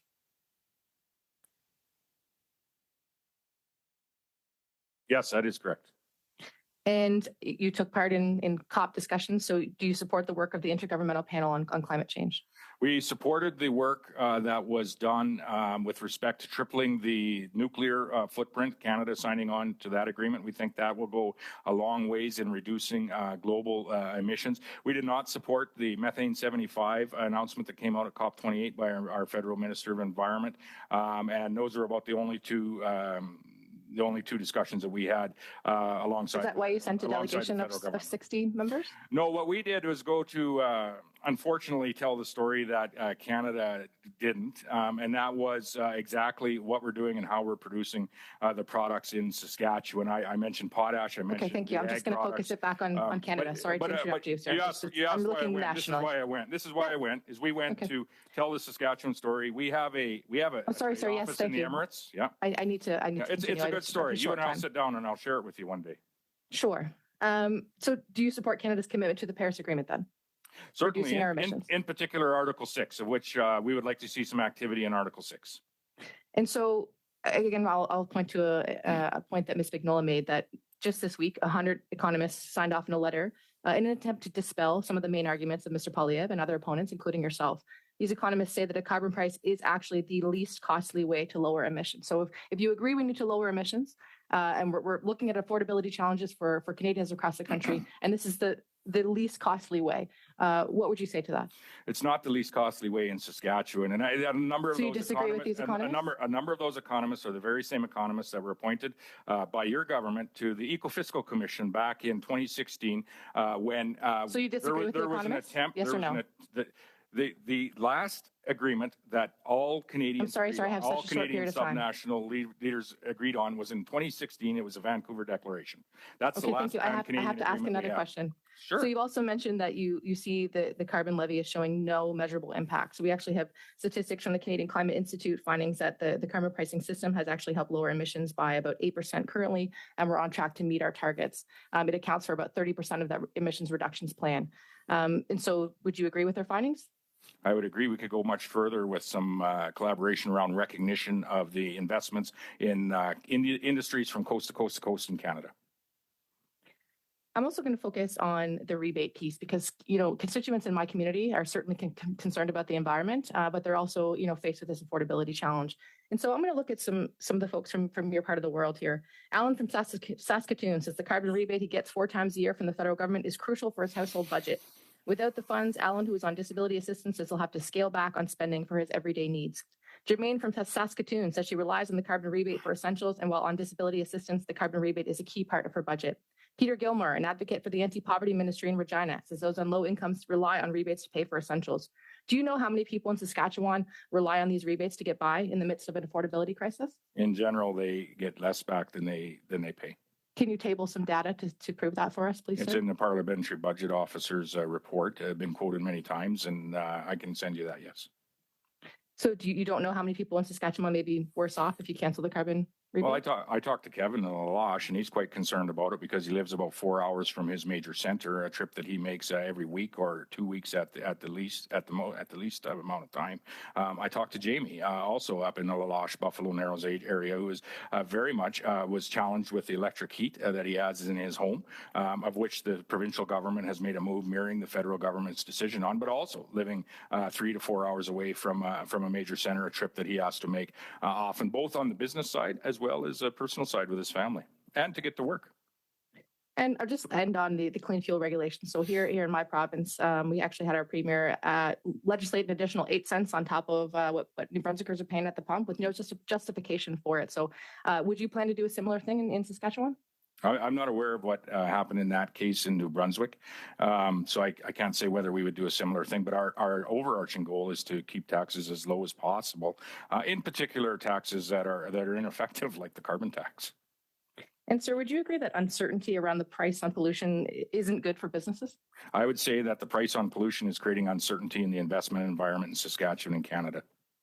So you don't attribute any of the investments in the renewable energy sector or the new green economy to some of these policies from the federal government? Listen, the economy that we have in Canada is not new. It may morph and move over time, but it's our Canadian economy. It's not a new economy, and we need to do everything we can to attract investment into it.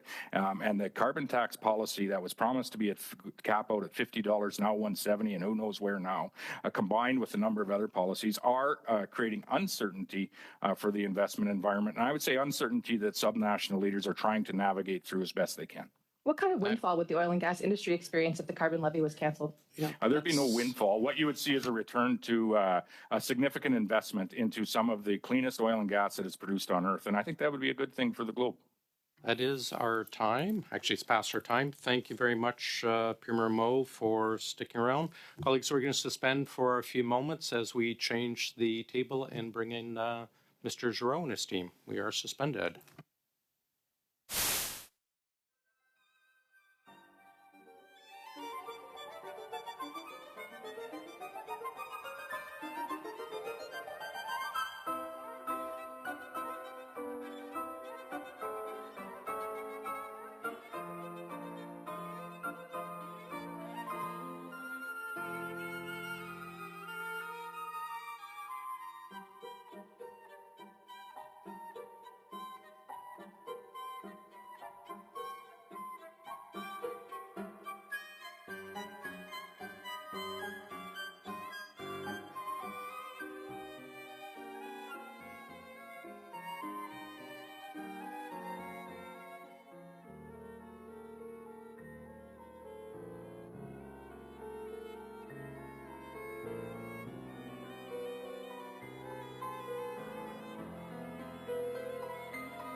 welcome Mr. Giroux and Ms. Van der Wees and Ms.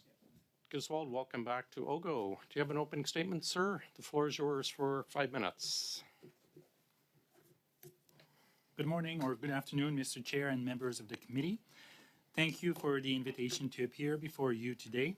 We're pleased to be here to discuss our report on the government's expenditure plan and main estimates for 2024-25, which was published on March 7, 2024. With me today, I have our lead analysts on the reports, Jill Giswold and Caitlin Van der Wees. The government's main estimates for 2024-25 outline $449.2 billion in budgetary spending authorities. Parliament's approval is required for $191.6 billion. Statutory authorities total $257.6 billion. Consistent with previous estimates, money transferred to other levels of government, individuals, and other organizations account for most of the planned spending, totaling $283 billion. Notable areas of planned spending in these main estimates include $81.1 billion for elderly benefits, $52.1 billion, for the Canada Health Transfer, and $46.5 billion for interest payments on the public debt. I will now continue en français. Le budget principal. The main estimates for 2024-2025 also represent reallocations of almost $2.3 billion made as part of the refocusing government spending exercise. Further details on these reallocations can be found in the 2024-25 departmental plans that were tabled with the main estimates on the 29th of February 2024.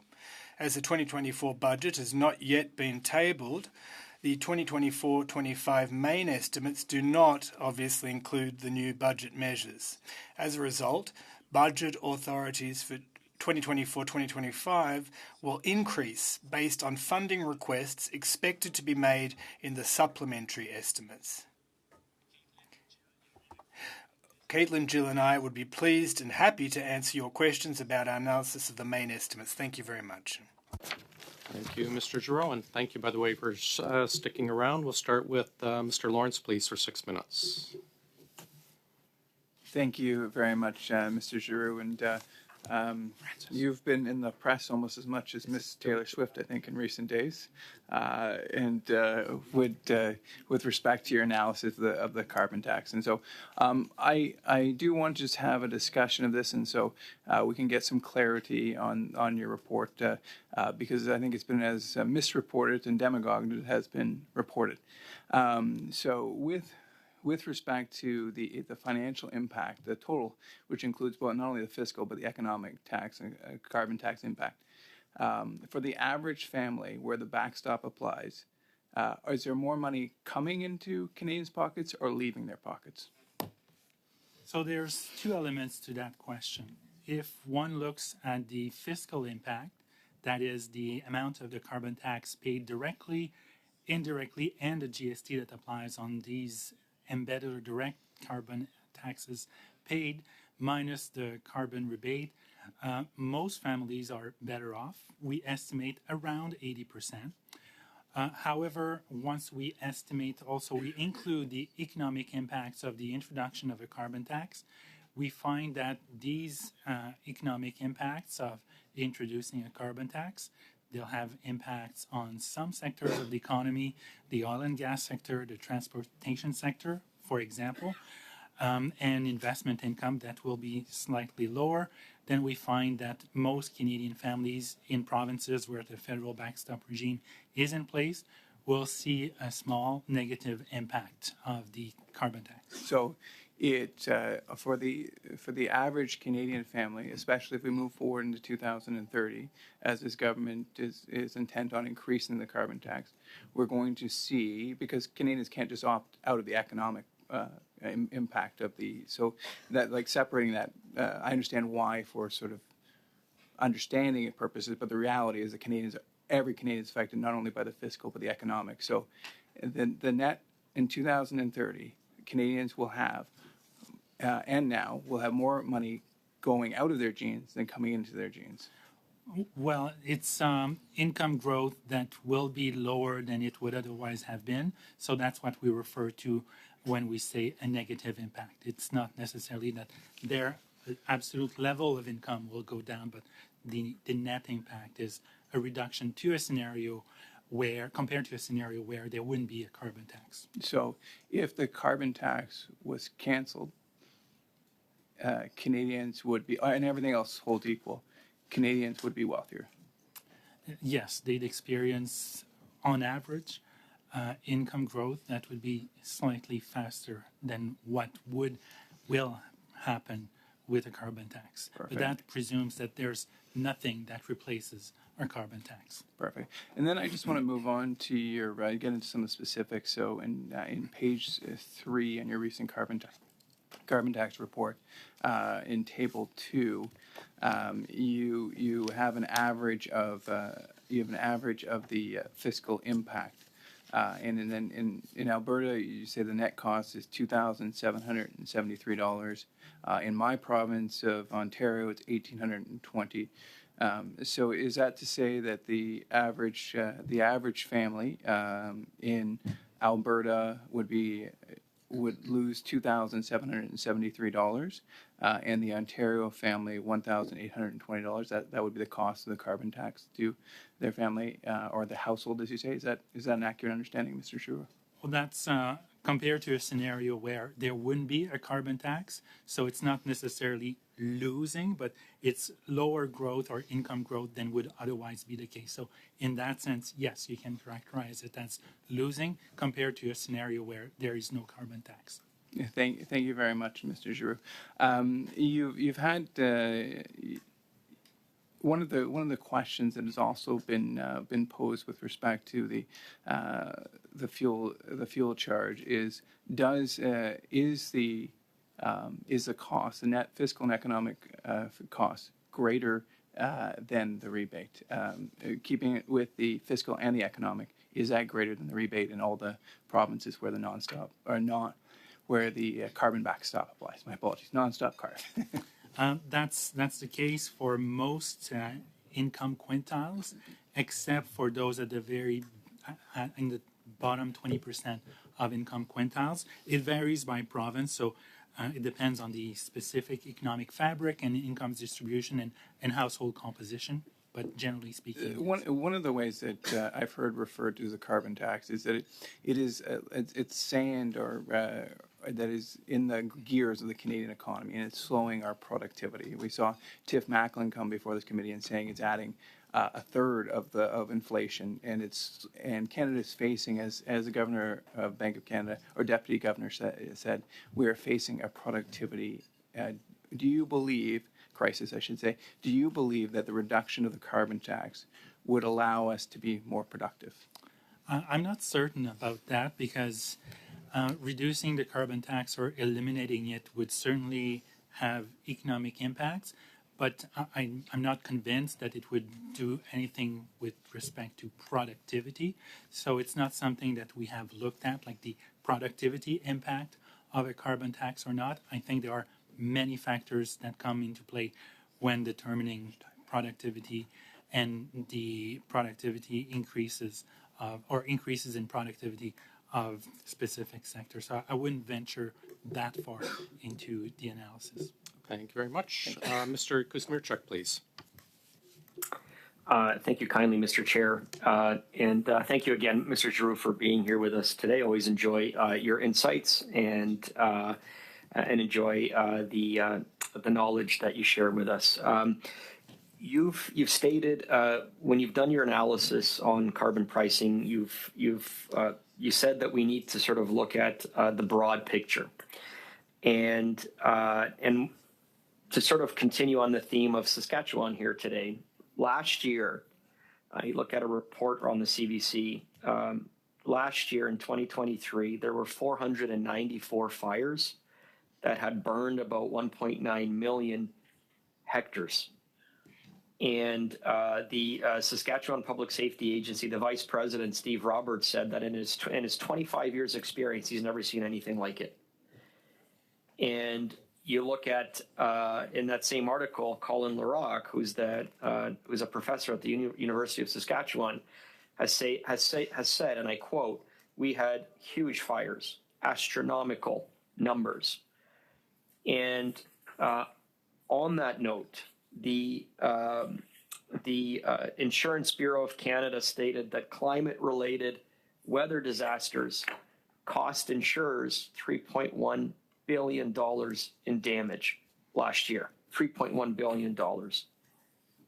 Tell me, you've stated that your analysis doesn't consider the costs of climate change, the costs of doing nothing, which is what the Conservative members have put on the table. Nothing to address climate change. Explain to us why you didn't look at the cost of climate change, which to me boggles the mind that you wouldn't include the cost of climate change. That is so obvious to anyone that sees the fires burning. So that's an interesting question. And in fact, I'm glad that you're asking me because it's a question that gets raised very often. My mandate is to estimate the cost of government proposals. So the carbon tax is a government proposal. The cost of climate change is a relatively new area, and we have tried to estimate the cost of climate change under two scenarios where all the commitments are fully respected globally, as well as another scenario where only actions that have been implemented are in fact implemented, nothing more. And we find that there is a cost. I don't have the numbers off the top of my head, but there will be costs to climate change and over a long period of time. The thing to keep in mind, though, is that even like greenhouse gases, they've been emitted over decades, if not centuries, and it's a stock issue as much as it is a flow issue. So two issues to distinguish here. Even if the world was to stop emitting greenhouse gases today, there would still be global warming because the planet, according to climate scientists, has already warmed up. So if we were to stop emitting greenhouse gases, the forest fires that have presumably been attributed to climate change could continue. And it's not me saying that, it's climate scientists. So there's that issue that one has to keep in mind, even though there have been climate elements and climate events, climate-related events.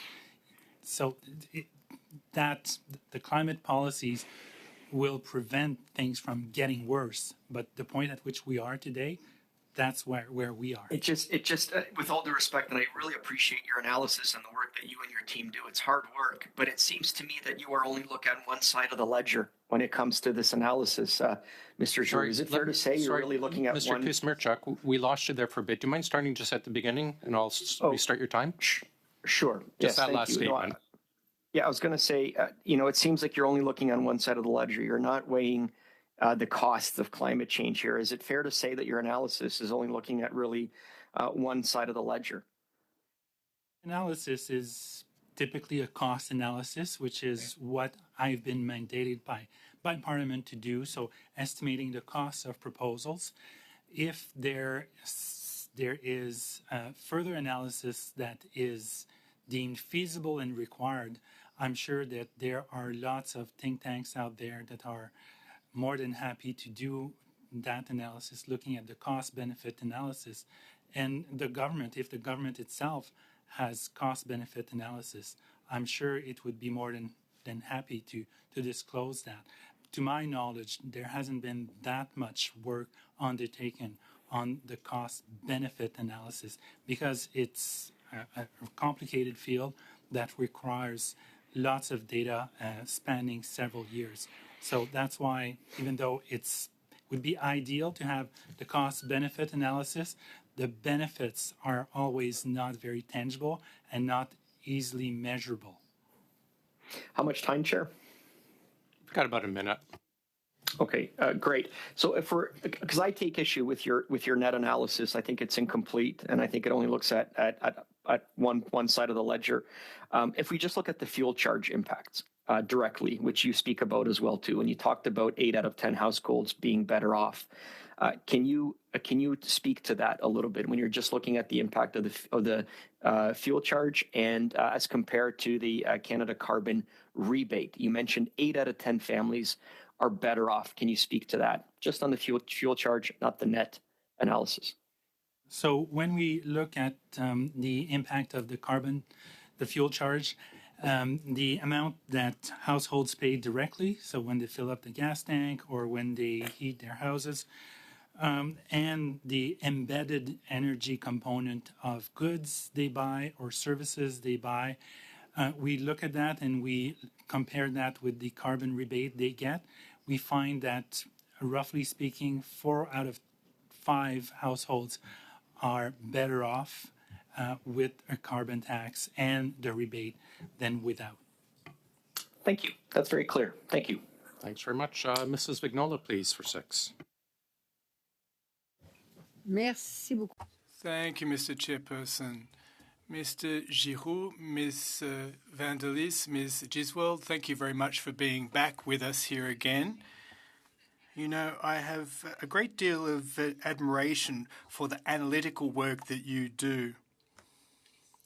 It's very precise, it's invaluable, it's really in-depth, and it's really hard work that you do. I really appreciate it greatly. Moreover, for the main estimates 2024-2025, the government didn't see fit to put its PDF document on its own website. So you'll forgive me for saying this, but we had to refer to a CSV format, which was completely illegible, or just look at it on the screen and take notes on a piece of paper. So congratulations to you for having been able to produce your report on time, given all of those constraints and difficulties. Now, the Canada Health transfer will increase by $2.7 billion, apparently. This is a hypothesis, a supposition. The main estimates came out before the budget, which was announced, slated for the 16th of April, so everything could change. Now, let's say that there really is an increase of $2.7 billion and that the transfers will be for a total of over $50 billion, as you stated in your report. Now, were the government to meet the demands of premiers across Canada, i.e. to transfer 35% of their healthcare budget, well, what would the total healthcare transfers be? Do you have a sense? Unfortunately, I don't have the figures right here at my disposal, but a couple of years back, we did a study to estimate the share of the provincial expenditures in healthcare that was covered or offset by the Canada Health transfer. And one of our findings that I recall quite well, in fact, is that the definition of healthcare per se had evolved over time in order to cover more services. And that, of course, it changes the total amount with a view to achieving a particular target. But unfortunately, I don't have the figures here.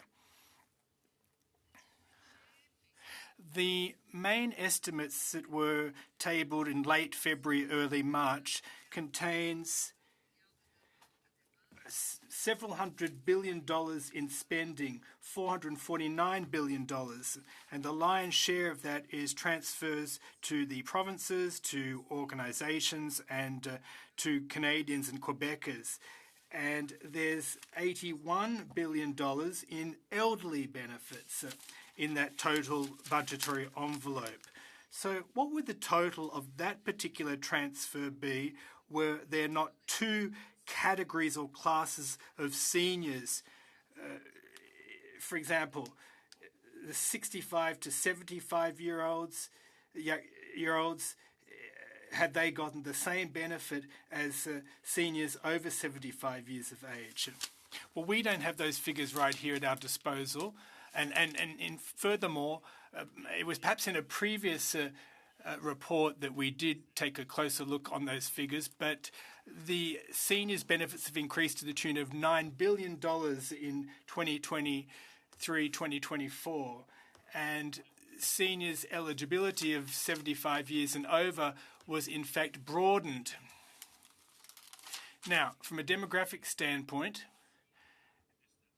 a lot of the old age security recipients between 65 and 75 years of age, well, the cost was probably roughly the same or slightly more, but I don't have the figures once again. Public debt is 10.4% of the budget. That's $46 billion.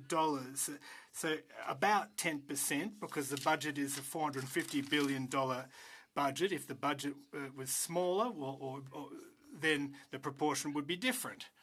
That goes without saying.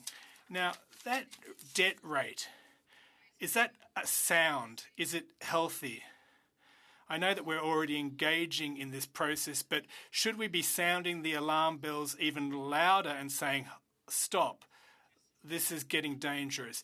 Well, that's a sensitive issue to respond to in absolute terms. From an historical standpoint, if you go back to the 90s, there were debt servicing costs that required about a quarter of federal revenues, or a third rather, and that was alarming. It's far less alarming nowadays, given that that proportion of federal revenue is much smaller. Now, that said, we could be using $46 billion in many other ways were we not saddled with this kind of debt. So I guess there's a couple of ways of looking at it. Overall, it's not a huge number, nor is it a huge number in terms of the historical backdrop, but $46 billion nevertheless is more than what is allocated for national defence, more than what is earmarked for elderly benefits, and it's a tad less than what the federal government gives to the provinces for healthcare services, and including the budget for healthcare in Quebec, says Ms. Vinola. Luis, please, back to you, sir. Merci beaucoup, Monsieur le Président. Thank you very much, Mr. Chairperson, and thank you, Mr. Giroux, to you and your whole team for working with us today in this study. And I get the sense that one can ask, finally, questions that have to do with the actual mandate of this committee today, which is a relief. Now, Mr. Giroux, there's a huge housing crisis that's been getting worse over the years, and I'd like to hone in on, and I want this to be in the committee's minutes and transcript, this crisis is even worse in the First Nations communities. And we're having trouble meeting our objectives in terms of providing housing, both in terms of number and quality housing, to Indigenous communities. Now, in 2015, 2022, it went from 20.8% to 17.5% of First Nation homes that require major renovations and retrofitting. The number of houses that need to be replaced hasn't gone down, it's increased over the same period. And as far as the building new housing units is concerned, only 20% of the total volume required to make up for to be in line with the Canadian average. So in terms of building housing units, it's going to, the budget envelope will be going up modestly. Now, how do you feel that the federal government can actually attain the objectives that it set for 2023 with those kinds of cutbacks to Indigenous housing? Well, that's a very good question. Unfortunately, I don't think that I'm the person who's best placed to respond to that question. i.e., how should we attain those objectives or meet the needs of the First Nations and their housing? I think that you might get a better answer from the Minister for Indigenous Services. Well, do you have a sense, have you assessed the total investment that would be required to offset that discrepancy? Now, we have reported on the housing needs of Indigenous peoples in terms of the investment required by the federal government, and I think that we took into account their needs when it comes to water and sewage systems in First Nations communities in recent years, but I'm not sure that we specifically reported on First Nations housing needs. I can get back to you on that with an answer, a written answer, if you see fit. Yes, I'd very much like that. I know that you have your work cut out for you, but that kind of information will help us in our work and help us develop better public policies for Inuit and First Nations communities. Now, I'd like to turn to a different issue. There's the whole Arrive scam, ArriveCan scandal. Now, exorbitant, sometimes even scandalous costs of outsourcing, and the Auditor General talked about the double or triple the cost that the public service would be charged for that kind of work. Is that your assessment as well? Well, we didn't take a look at those amounts to determine whether Canadian taxpayers got bang for their buck when it comes to outsourcing or subcontracting. But what we did determine is that the expenditures on consulting has increased substantially over recent years, and many of those contractors provide services to veterans and First Nations, but there's also been an increase in consultancy when it comes to IT, or policy advice or government stewardship advice, and the public service has also increased in size proportionately. And what I've stressed in my appearances before many committees is, why are we using external consultants when there's even more public servants being hired? And so that begs the question, are we hiring the right people if the government is still using these contractors when they're increasing the size of the public service? But more specifically, in response to your question, we haven't determined whether the Canadians are getting bang for their buck. That is the purview of the Auditor General. Thank you for your answer. It was interesting to get an understanding of these two parallel phenomena. It is difficult to understand. We're talking about billions of dollars, $22 billion in contracts awarded to contractors. Are Canadians and Quebecers getting bang for their buck? Or is there duplication here? Are there other cases similar to ArriveCan that, in fact, haven't made the headlines? Well, I wouldn't venture to say that there are other cases similar to ArriveCan. I wouldn't go so far as to say that. But the fact is that there are contractors used to provide policy advice and also management advice in the public service when that expertise already exists within the public service to provide advice and counsel to ministers. And that's somewhat surprising that contractors are used in that domain. Now, the same is true when it comes to providing advice. The public service should be able to do this, but often contractors are relied upon. Are there cases similar to ArriveCan? Well, my office doesn't have the capacity to undertake that kind of assessment, but it's my understanding that the Auditor General is investigating those issues. Please. Thank you. It's a pleasure to be able to pose questions to you today, Mr. Giroux. Earlier this week, I was speaking with a single mother working full-time along with a side hustle from home, and 100% of her income is covering her mortgage. She relies solely on food banks and her credit card that is maxed. It's getting increasingly difficult. StatsCan report on food insecurity released in November of last year referenced female lone parent families, or single mothers, as one of the highest groups, with 48% experiencing food insecurity. So food insecurity means more than just a child going hungry each week if their parents cannot afford the groceries. Kids experiencing food insecurity are less likely to get the nutrition they need to grow healthy and develop, and they're more likely to develop mental health problems. When food prices go up and there's less money in the household budget, there really are significant impacts on health and wellness.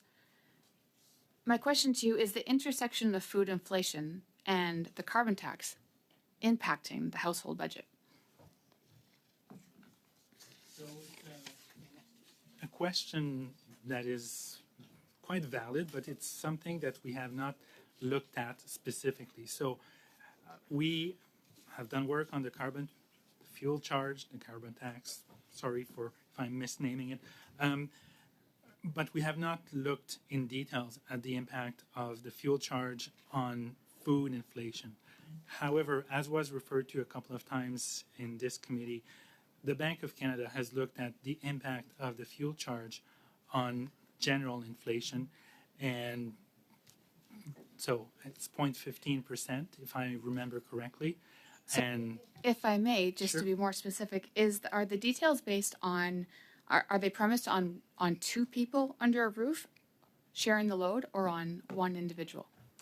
When you refer to inflation, inflation refers to, as defined by Statistics Canada, refers to the price evolution of a basket of goods and services that is representative of what a typical household will buy. So, and the typical household is changing. It is changing, as is the basket of goods and services that they need or they purchase on average. And it's based on surveys and based on consumption patterns. So Statistics Canada is probably a better place to answer how they themselves design their basket of goods and services. Then perhaps I'll switch gears and speak specifically on C-234. You've previously reported that Bill C-234 will save farmers nearly $1 billion by 2030. A more recent costing note by your office estimates that the Senate amendments to the bill will cut carbon tax relief to farmers by $910 billion. Is that accurate? It probably is million. I don't have that note in front of me, but there were several amendments to this bill in the Senate, and it's been referred to a couple of times. So forgive me if I don't know all of the details and I don't remember them off the top of my head, but what I remember is that we were talking about less than $1 billion in its last version or latest version. And speaking more specifically to how the report indicated that the Canadians will pay $486 million in GST on the carbon tax this year and over $1 billion per year in GST by 2030. Do farmers receive any rebates on the GST that they pay on the carbon tax? My understanding is that farmers are eligible to get back the GST they pay as input tax credits, and also that our analysis for households includes the carbon tax they pay directly, indirectly, as well as the GST that's applied to the carbon tax, direct and indirect. Okay, thank you. I'll pass it to my colleague. Thank you. Yeah, I rarely correct you, Mr. Giroux, but on this occasion I am going to correct you. The governor of the Bank of Canada at Finance Committee said it's 0.6% of inflation. It's directly responsible for carbon tax. It's the increase that's 0.15. Mm-hmm. So it's 0.6 this year if it were removed, and then ongoing 0.15. And given that after the April 1st increase, if we don't cancel the hike, it'll be nearly 0.8% of inflation. I understand you haven't studied food specifically, but if it's reducing the overall basket of goods by 0.8, it almost certainly has to increase the cost of food. Is that not correct? Yes, but I would assume that the impact of the carbon tax on the price of food is probably not significant, even though there has been increases in price of food. Not all of it, only a fraction can be attributable to the carbon tax. Yeah, I think we could maybe split hairs into what that fraction is, but I think though what I want Canadians to leave this meeting with, and I think we agree. You can certainly say differently, but that the carbon tax increases the price of food. Yes, I would probably say to some extent. But. Thank you very much, Mr. Sousa. Please, for 5 minutes.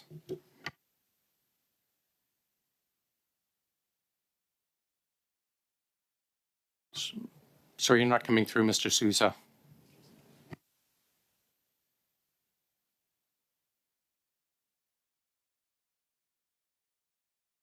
You're not showing muted. Are you plugged in properly?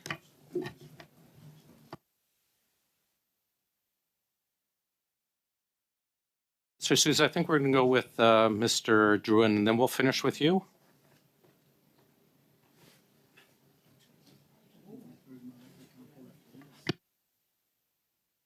Yeah. Oh, I think we've got you now, Mr. Sousa. You got me now? Please go ahead for 5. So I appreciate the discussion that we've been having today, and I recognize that pricing on carbon is being proposed as a great disincentive to our economic growth and activity, when in fact it's the very incentive that's enabling us to invest in other initiatives in the green economy. And it's enabling us to have that drive to do something now to protect future generations as we go forward. And oftentimes when I hear some of these discussions, and I've heard this one in the provincial side in Ontario, when we were deliberating over the price of carbon back in 2015 and 16 to offer an alternative, which we brought forward by way of cap and trade. And we were part of the Western Climate Initiative alongside Quebec and California. And Ontario is netting about $1.5 billion thereabouts annually to reinvest dollar for dollar in the green economy, in retrofits, in home renovations, and enabling us to get a head start on that green economy and in opportunities to support families as we go forward and grow the economy. And it was the alternative. It exempted Ontario from going through a federal carbon pricing system because we already had initiated one. And it wasn't until the Conservative government that came in afterwards that dismantled that very initiative and brought forward a fight with the federal government over something that they lost through a constitutional debate. And in the end, we're faced with this alternative. But many economists are still suggesting and saying that this is a much better and cheaper way to go forward, is pricing carbon. And I appreciate some of the discussion that we've had today because of it, because it's not free. You know, pricing carbon is not something that we can make available to everyone. The greater polluters should be paying their fair share to enable those families, especially those single moms that was just referred to earlier, to net out greater benefit for themselves. And I know and I appreciate your reference to the fact that 4 out of 5, 8 out of 10 average families in Canada will benefit through their rebates in respect to this. And while at the same time enabling us to cause the higher polluters to pay their share and provide the incentive now to bring forward a new economy, like we have in Saskatchewan, with the alternative sources of trade that enables us to provide for cleaner alternatives. And that wouldn't exist had we not put these incentives in place in the first place. And to this point, I would like to ask, keeping in mind that many economists have also noted that this is a very cost-effective way to reduce emissions. Ultimately, that's what we're trying to do. Do you believe that those that cause pollution should pay for it? That's, Mr. Sousa, that's a question for policymakers and legislators. I'm asking you for your personal interpretation. I'm not asking you as a policyman. I'm asking you personally for future generations. Do you believe those that pollute in rivers, should they be stopping that or paying for it? As an economist, I believe that externalities should be internalized. So those who cause negative consequences for society should be the ones who assume these costs, as opposed to. So is carbon pricing an effective way to reduce emissions? Committee last week. Sorry. As I said to this committee last week, there is a wide consensus among economists, of which I am. I'm an economist, that carbon pricing is an effective way of reducing carbon emissions. And any other way of doing it will also have costs. I've been clear about that, and my office has also been clear about that. So we just heard about a single mom who is with her kids. She now benefits from a lot of non-taxable benefits, a number of initiatives that the federal government has brought forward to support her in this affordability crisis, all of which has been opposed by the Conservative government. All of these initiatives to try to support that family has actually been opposed on the other side. And I like to nuance some of that recent narrative that's been around the impacts of the price on pollution and affordability, right? We've talked about the Bank of Canada, and the governor is being quoted, and he was quoted as saying that other climate effects and events are also placing a cost on food and a cost in respect to this and its volatility. And we can't just ignore it, put our heads in the sand and pretend it's going to go away. I'm wondering if you agree with the governor on this issue. On the issue, could you be clear before I agree with something? The issue is... Sorry, let me interrupt. We're out of time. Can you, if you could just repeat it, Mr. Seuss, and we'll allow time for an answer, The governor suggested that there are consequences of not putting a price on pollution, wildfires, floods, extreme weather conditions, all place at a price on food. Climate scientists are almost unanimous in saying that climate change will have impacts on our lives, and I'm willing to believe the science on this one, as on many things. Thank you. Thanks, Mr. Sousa. Mrs. Vignola for 2.5, please. Merci beaucoup. Thank you very much. In a recent report, you referred to the fact that the carbon tax, the impact of the carbon tax on inflation was about 0.15%. Now, if inflation is 3%, now the inflation rate has been higher than that, it's going back down to something more reasonable, but let's assume that the inflation rate is around 3%. Does that mean that 0.15% is it of the 3%, or is it 2.85% inflation plus 0.15? Well, if you're talking about the impact of inflation, if we do take for granted that it is that amount, that percentage, well, inflation will be a tad higher because of the carbon tax. Now, an inflation rate without the carbon tax, 2.85%, with the carbon tax, 3%. I see. Well, let's say I had something that I bought for $100 before inflation, and it's an additional 3% because of inflation, so $103.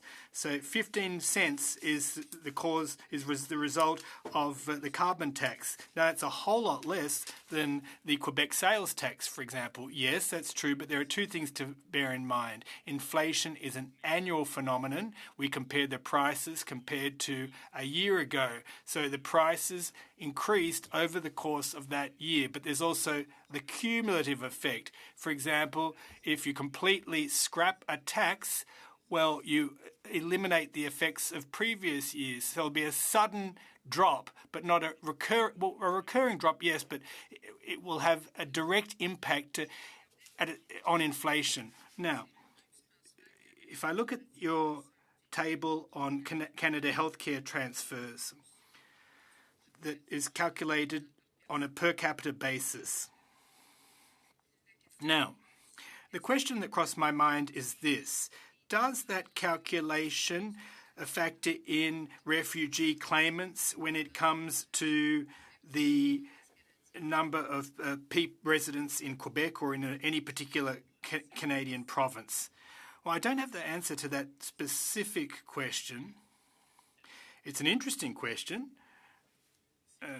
given everything that we're hearing in the news, but I know that it would be based on census data, but I'm not sure whether it would include non-residents when it comes to Canada healthcare transfers. Thank you very much, Mr. Chairperson. Mr. Boulris, please, for 2.5, sir.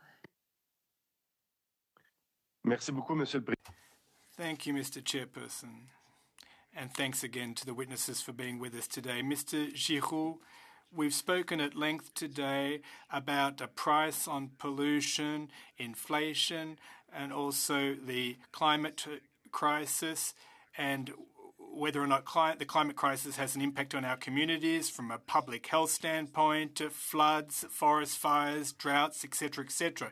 Is it possible to get our hands on an overall assessment of the economic impact, the financial cost to the federal government with this effects of climate change that are just increasing exponentially over the recent years?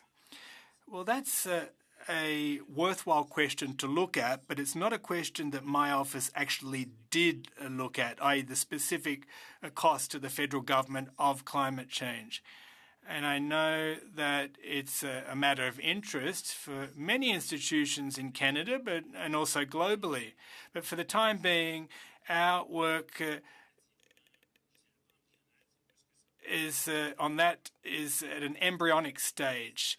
We're just starting the process of estimating those costs, and it's subject to interpretation, and many people will question, well, I'm interested in my political party because we're talking here about the cost to consumers, for an industry, for individuals, but inertia, inaction also comes with a cost. And I think oftentimes we tend to forget this. Earlier you said that market mechanisms, such as a price on pollution or a carbon tax, do have incentivizing effects on consumers to change their behaviour. Now, based on your assessments in recent years, will that measure alone be enough for the federal government to attain our greenhouse gas emissions objectives? Response. We did a report on that in 2022, and I have a lot of documents right here on the table. I think it was November 2022, if I'm not mistaken, but we did analyse that issue, and we realised, like most observers, that the fuel tax and CO2 emissions tax, i.e. the carbon tax, is not enough to attain the Paris objectives or even exceed them, as the government undertook to do in the 2021 budget. So other initiatives and measures are required, which the government did announce in order to obtain the objectives that it set for itself.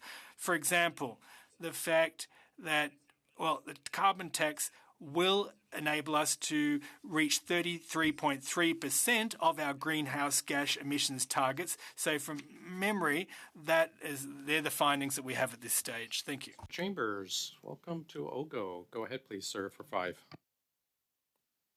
Thank you very much, Mr. Chair.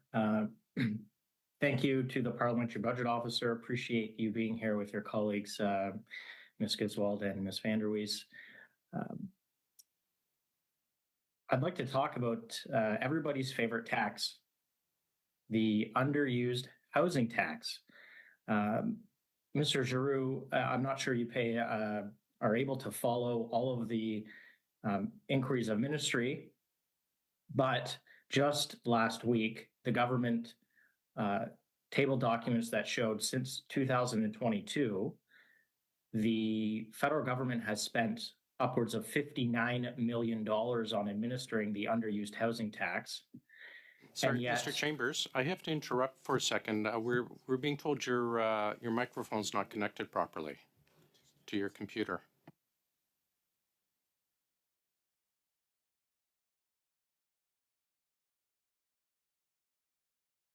I apologize, Mr. Chair. I believe that's likely a little bit better. Yeah, we're fine now. Go ahead, sir. My apologies to the interpreters. Mr. Giroux, we were told by the CRA that they've spent upwards of $59 million administering the tax, but have only assessed $49 million worth of amounts owing. That's not collections, by the way, that's amounts owing. I'm just curious if you recall from your previous work, do you recall what the government expected to collect from that tax in the first couple of years? You're right, Mr. Chambers, that with a team of 38, we cannot follow every single government initiatives. I don't remember off the top of my head how much the government was expected to collect on the underused housing tax. And I'm looking at my colleagues and they're avoiding eye contact. So it probably means they don't remember either. But it seems to be high to have numbers such as the ones you mentioned, that it would be costing so much to administer versus how much is assessed, which is often a significantly different number than what ends up being collected. Thank you very much. My understanding is they expected to collect $200 million in the first year and about $165 million every year thereafter. If that is the case, and their experience is that they're only assessing $49 million worth of penalties, should the government take what effectively would be a write-down in that to adjust what it's projected to assess and collect for future years, since it's not bringing in what they believe? If the amounts assessed so far are indeed the final numbers or are indicative of what the government is expected to collect overall, I think there'll need to be a correction in the budget in terms of revenues to be collected. So if that's indeed the case, and it's not just the initial collection efforts that have had some difficult times getting underway, then we should see that reflected in the fiscal plan when the minister tables the budget in April, on April 16. Thank you very much. Do you believe that it's appropriate, or should the CRA, when implementing a new tax like this, consider the costs of compliance on taxpayers with respect to the amount of direction or clarification that they provide taxpayers? Is that something they should be considering? There was an article yesterday that suggested that taxpayers are paying anywhere between $500 and $1,000 or more per filing of the underused housing tax paperwork, which they have to do every year.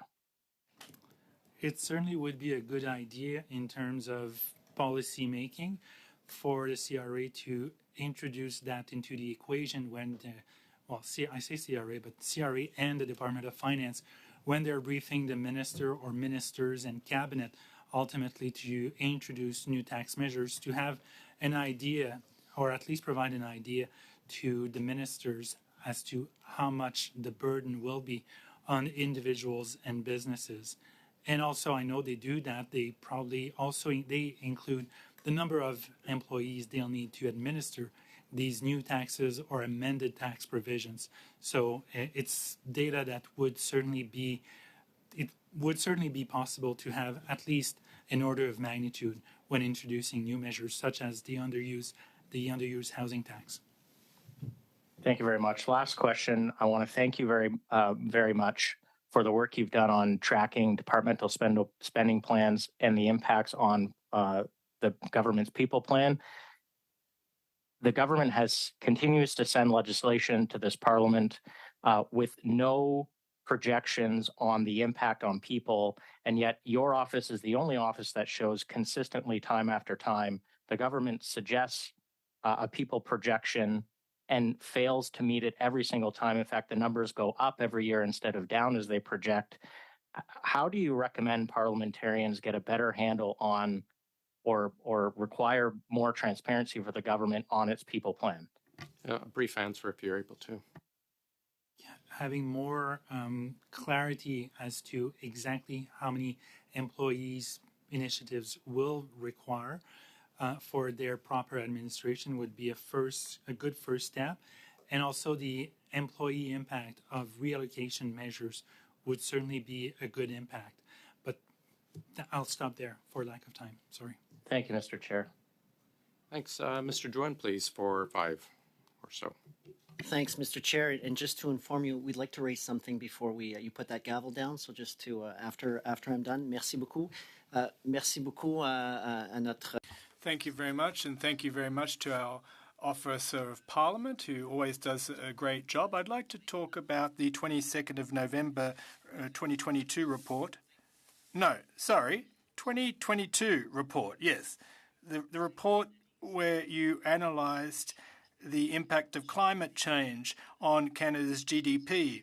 And I think that you arrived at the conclusion that it was about 1% as a result solely of climate change. Could you elaborate on that, please? The analysis that you did on climate change's impact on the GDP of Canada. Do you actually remember Well, I don't have that good a memory because we produce many reports each and every year, but I do have the report actually here. So our estimations based on external sources, including the Intergovernmental Panel on Climate Change, is that there were temperature changes to the tune of 0.9 degrees surface temperatures, an increase in precipitation compared to the 1991 and 2010 averages, and that has already reduced the GDP by 2.08%. And the ongoing effects of climate change will further reduce GDP by an additional 1.6% in the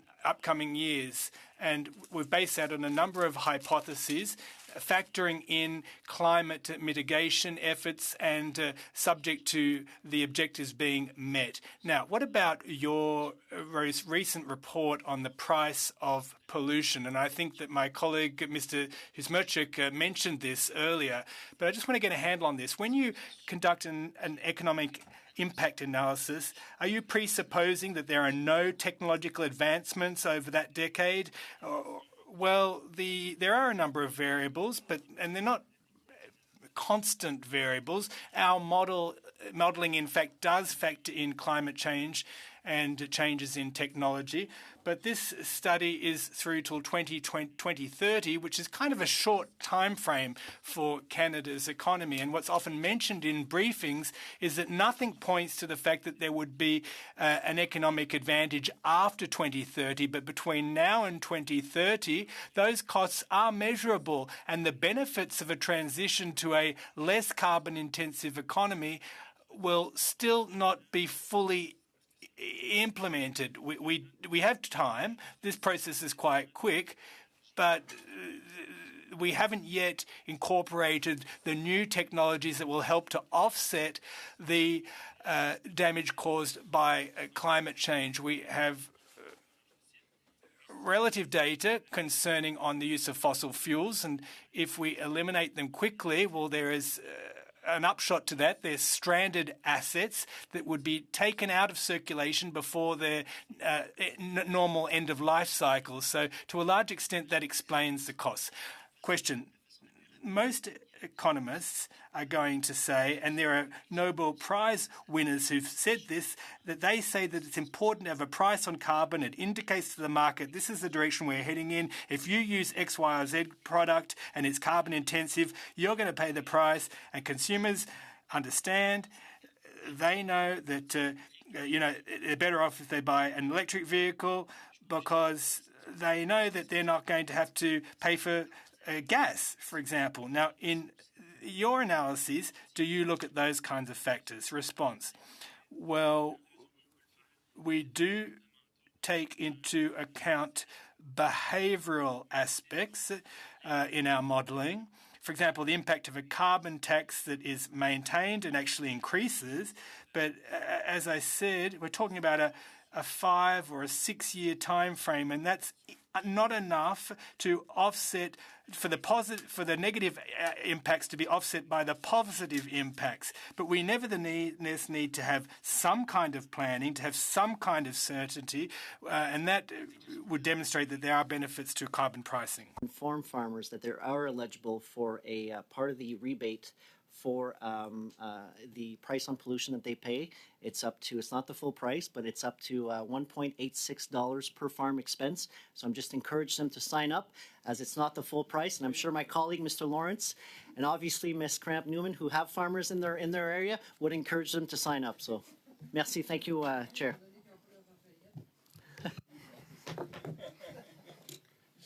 That was a wonderful plug, even if it was a few seconds over. And thank you for joining OGGO and making that plug. We should charge you attendance fee for that.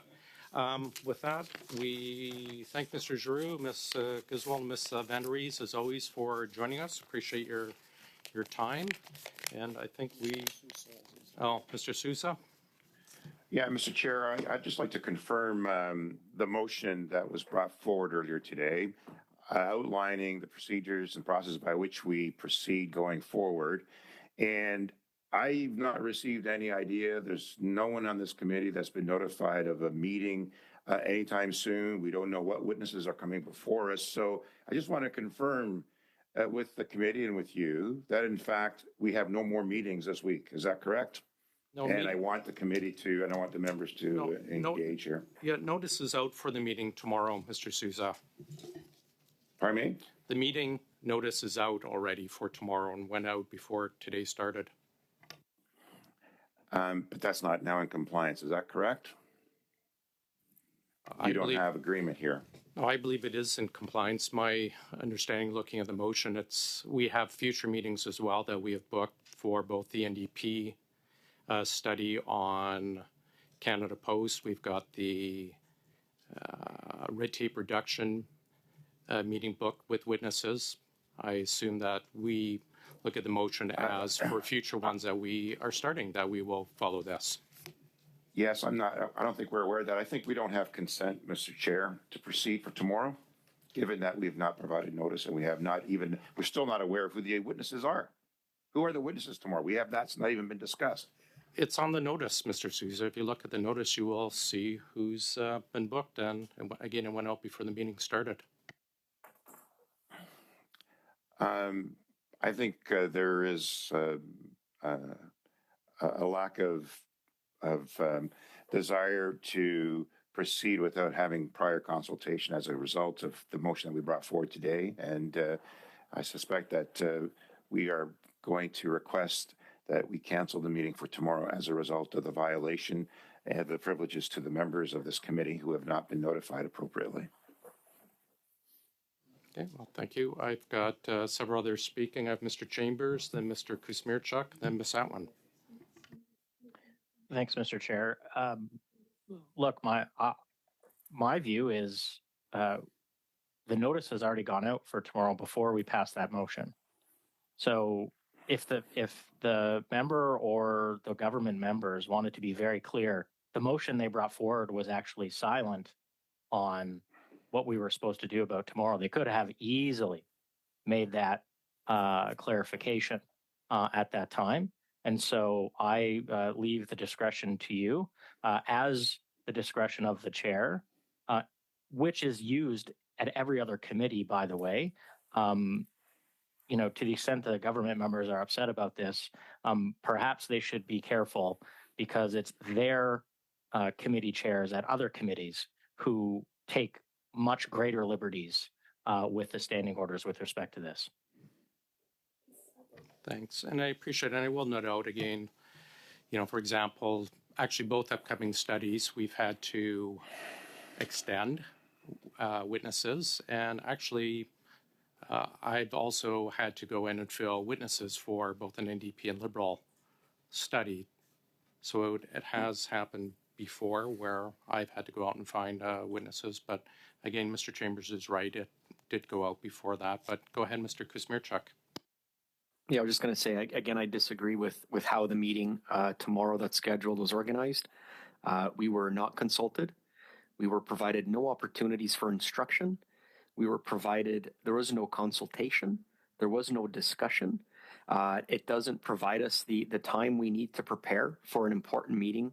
Every meeting is important, but especially meetings such as that one with the witnesses. And this is not how we've conducted business in the 5 years that I have been on committee. And so I am simply registering my absolute wholehearted disagreement with the way all of these meetings have been scheduled this week. And it is not aligned with the motion that we passed earlier in today. And I want to register my complete disagreement and disappointment with how these last 3 meetings have been organized, completely without any consultation input from this committee. Thank you. Ms. Atwin? Thank you, Mr. Chair.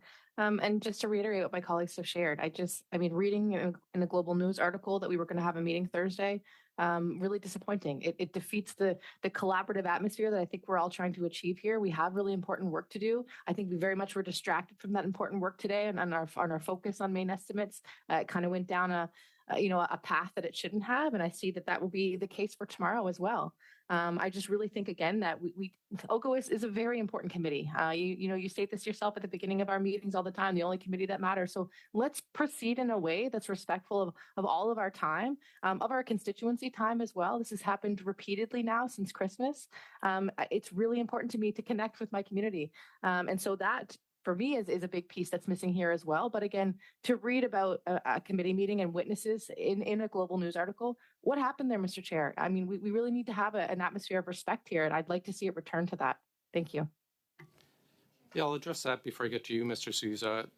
Very clearly, I do not talk to Globe, whoever you're referring to. I saw on Twitter our Premier Higgs talking about it, but that's him talking about it, not the committee. So, Mr. Sousa? Yeah, Mr. Chair, given the discussions that we're having, maybe it's appropriate just to put forward a motion again, given the lack of consultations and lack of advisement to us and the violation of our privileges as members. If all agree, I'd like to put forward a motion that we cancel tomorrow's meeting. Before I get to that, it's not a violation of privileges for the chair to book, and I'm happy to actually read the exact wording for everyone from the big green book, but appreciate what you're saying, but appreciate we also stick to kind of the facts. It's not a violation of your privileges for me as chair to book a meeting. It appears everyone else seems to know about these meetings before us, including the premiers and including witnesses that are being This might come advised. as a shock to you, Mr. Sousa, but witnesses can't be called until... Again, without consultation and without discussion with this, and we have other priorities that we were looking at going forward, and you haven't made those happen. You have not advanced the other Point of issues. order, I believe there's a motion on the floor. Yeah, I was just stating, I guess, correcting Mr. Sousa. You can argue as you wish, and that's fine. I appreciate that. I appreciate all sides to this, and I appreciate your feelings on this, but your privileges have not been violated. For example, we invited witnesses for a Liberal study because none of the Liberals had put forward witnesses. That is not a violation of your privileges. But I understand what you're saying. I just wanted to clear that one point because I think it's an important one. Yeah. We will start a speaking order. Hold on 2 seconds.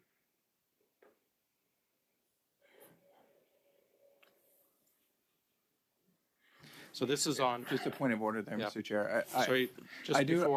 Before we get to that, we are on I see Mr. Drouin has his hand up, but we're going to get to Mr. Sousa's motion just brought in. But I have a point of order first, Mr. Lawrence. Yeah, we are not currently in committee business, and this is not of the subject matter, and so I believe that this motion is out of order.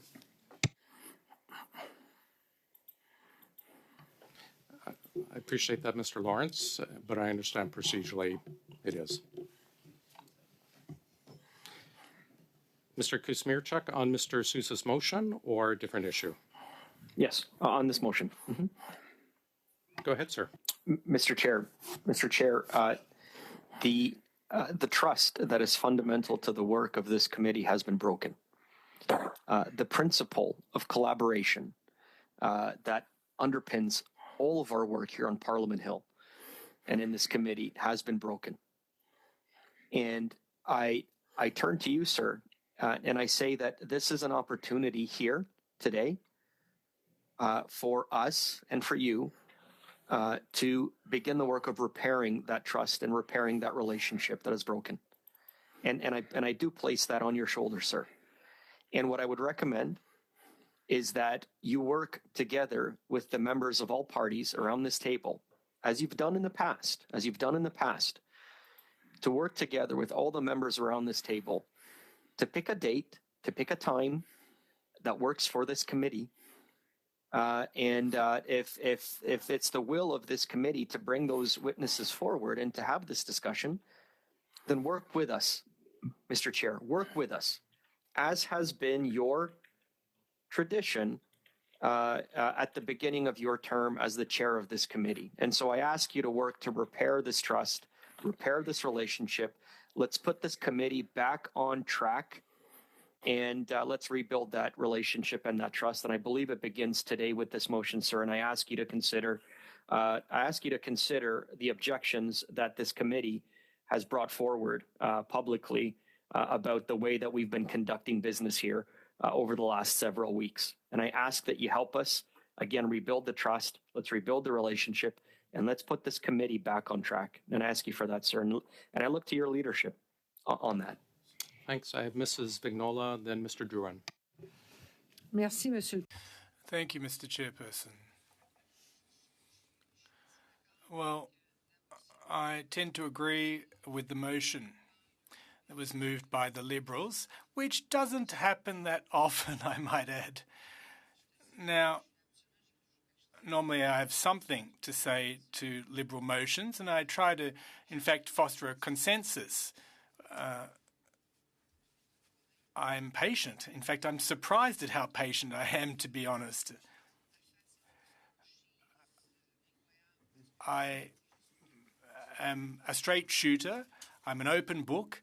I really think that being frank is important. And unlike what many people say about politics, and when I was elected, well, politics is not a game. Politics is about service. And politics is not about reading budgets cover to cover, about reading pieces of legislation and bills cover to cover, doing the requisite research to really get a handle on issues and to be well informed without having a bias, and ask questions of experts and get their points of view. When people write to me and they don't understand, well, I respond to them, here's the point of view of the Bloc, here's the New Democrat standpoint, here's the Liberal standpoint, and because all of those combined help to inform our voters. Now, right now, at this juncture, I think there are folks taking politics, seeing politics as if it were a game. And as politicians, which is not a game, you know, this is not a game, as I said. We are trying to achieve things that are important for all Canadians, all Quebecers, and of course, part and parcel of this is looking after our constituents in our ridings, and it's really tough to do this when, at the very last moment, we are called to a committee meeting. And listen, I've been, you know, I've been a good player here. But I have had to push back meetings. I've acted in good faith, but I've had to push back meetings, and it's not because of these witnesses appearing tomorrow. Of course, they're entitled to appear if they want to appear, but we need enough time to give them a proper welcome and to have time to research and to really get a handle on the files at question. For example, New Brunswick and how its role vis-a-vis the federal government. That is, you know, and when you get a notice of less than 24 hours, I can't turn on a dime. I can't turn on a dime. You know, there are bloody limits here, and I'm sorry, I'm using the word bloody because I don't want to use more unparliamentary language that's harsher than the word bloody. So yes, I'm going to support this motion. Calling for, respectfully, that this meeting be postponed to later, so that we can be better prepared, so that we can better study the issues at hand, and so that we can meet these witnesses, listen to these witnesses. These premiers are not puppets. They shouldn't be used as political pawns and puppets, and the onus is on us to show them the respect that is due to them and to be well prepared for our line of questioning. So I support this motion. Merci beaucoup, Monsieur le Président, et Madame. Thank you very much, Mr. Chair. And Ms. Vignola, I guess it's because I'm here that you're supporting my motion. We've worked so well together collaboratively in the past. I say that facetiously. Obviously, you can see where this is going. We will have to deal with this tomorrow. And if the motion, we wouldn't be dealing with this today, we'd have to deal with this tomorrow. The majority of the members are not in accordance with what has transpired, and I'm not going to judge anything. I have respect for you, Mr. Chair, but obviously you are at the command of the majority of the members, and I think on our side we're ready to vote.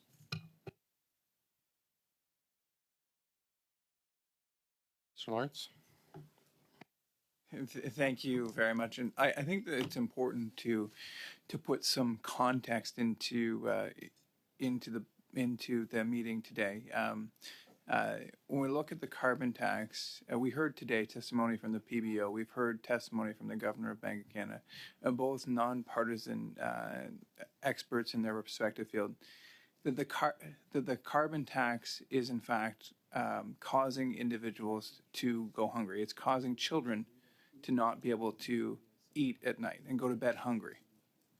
This is a significant issue. And so my understanding of it, and I could be wrong, I have no inside information, but my understanding of it is that the premiers wrote to the Finance Committee and asked before the April 1st, when the carbon tax is set to increase by 23%. We don't have much time here, so we can postpone and live in an imaginary world where this doesn't exist, but it does. We have April 1st deadline.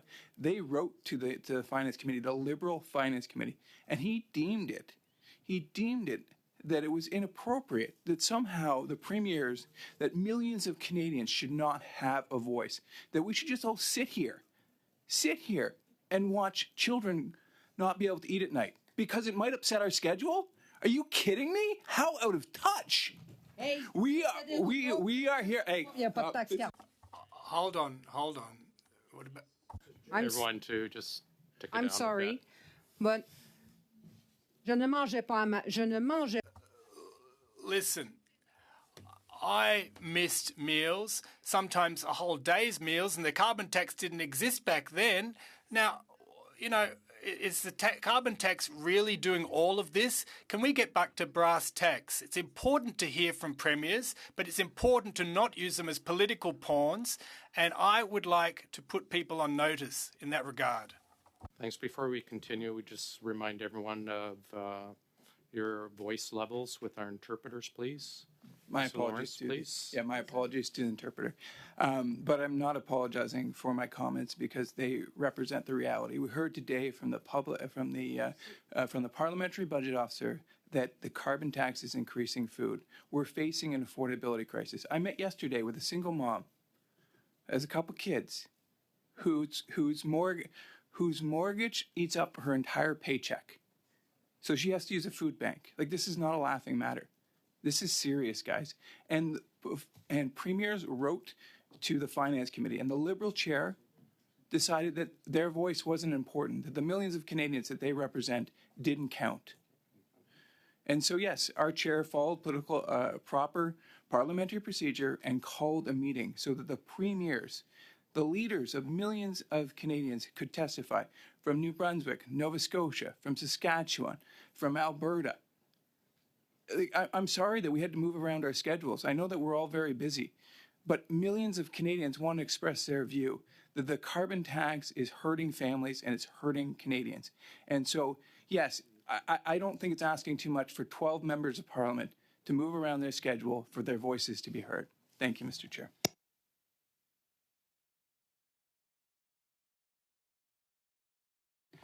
Anyone else wish to speak on this?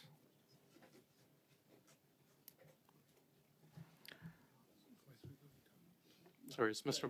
Yeah, I'll get you. Yeah, I'll get to Mrs. Vignola and Mr. Lawrence. Did we get Mr. Backrack checked in? Are you joining us and we're losing Mr. Boulris? Hi, Mr. Chair. Unfortunately, I don't have my headphones. Okay, we'll recognize thumb up or thumb down for you then. Thanks. Yeah, Mrs. Vignola, then Mr. Lawrence. J'inviterai Monsieur Lawrence à mettre son écoute. Well, I'd like Mr. Lawrence to put on his headset. because previously, before I put my colleague on notice regarding the fact that we don't need, it doesn't have to be just due to a carbon tax that people can't pay their rent or they have to skip meals, because I actually did both of those things for years. And there wasn't a carbon tax back then. But honestly, we need to be respectful towards our witnesses. We need to really dive deep into the issues that they're experts on before we question them.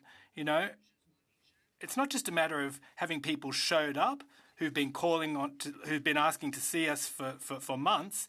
It's a matter of respect towards the witnesses. I know that the 1st of April is on the horizon, and it's not April Fool's here that I'm referring to. But the fact of the matter is, we need to be respectful towards our premiers, their valuable time, which is just as invaluable as ours is, if not more, and whether it be a premier from a Canadian province or the province of Quebec, they have a hell of a lot of responsibilities, and so we need to be respectful towards them.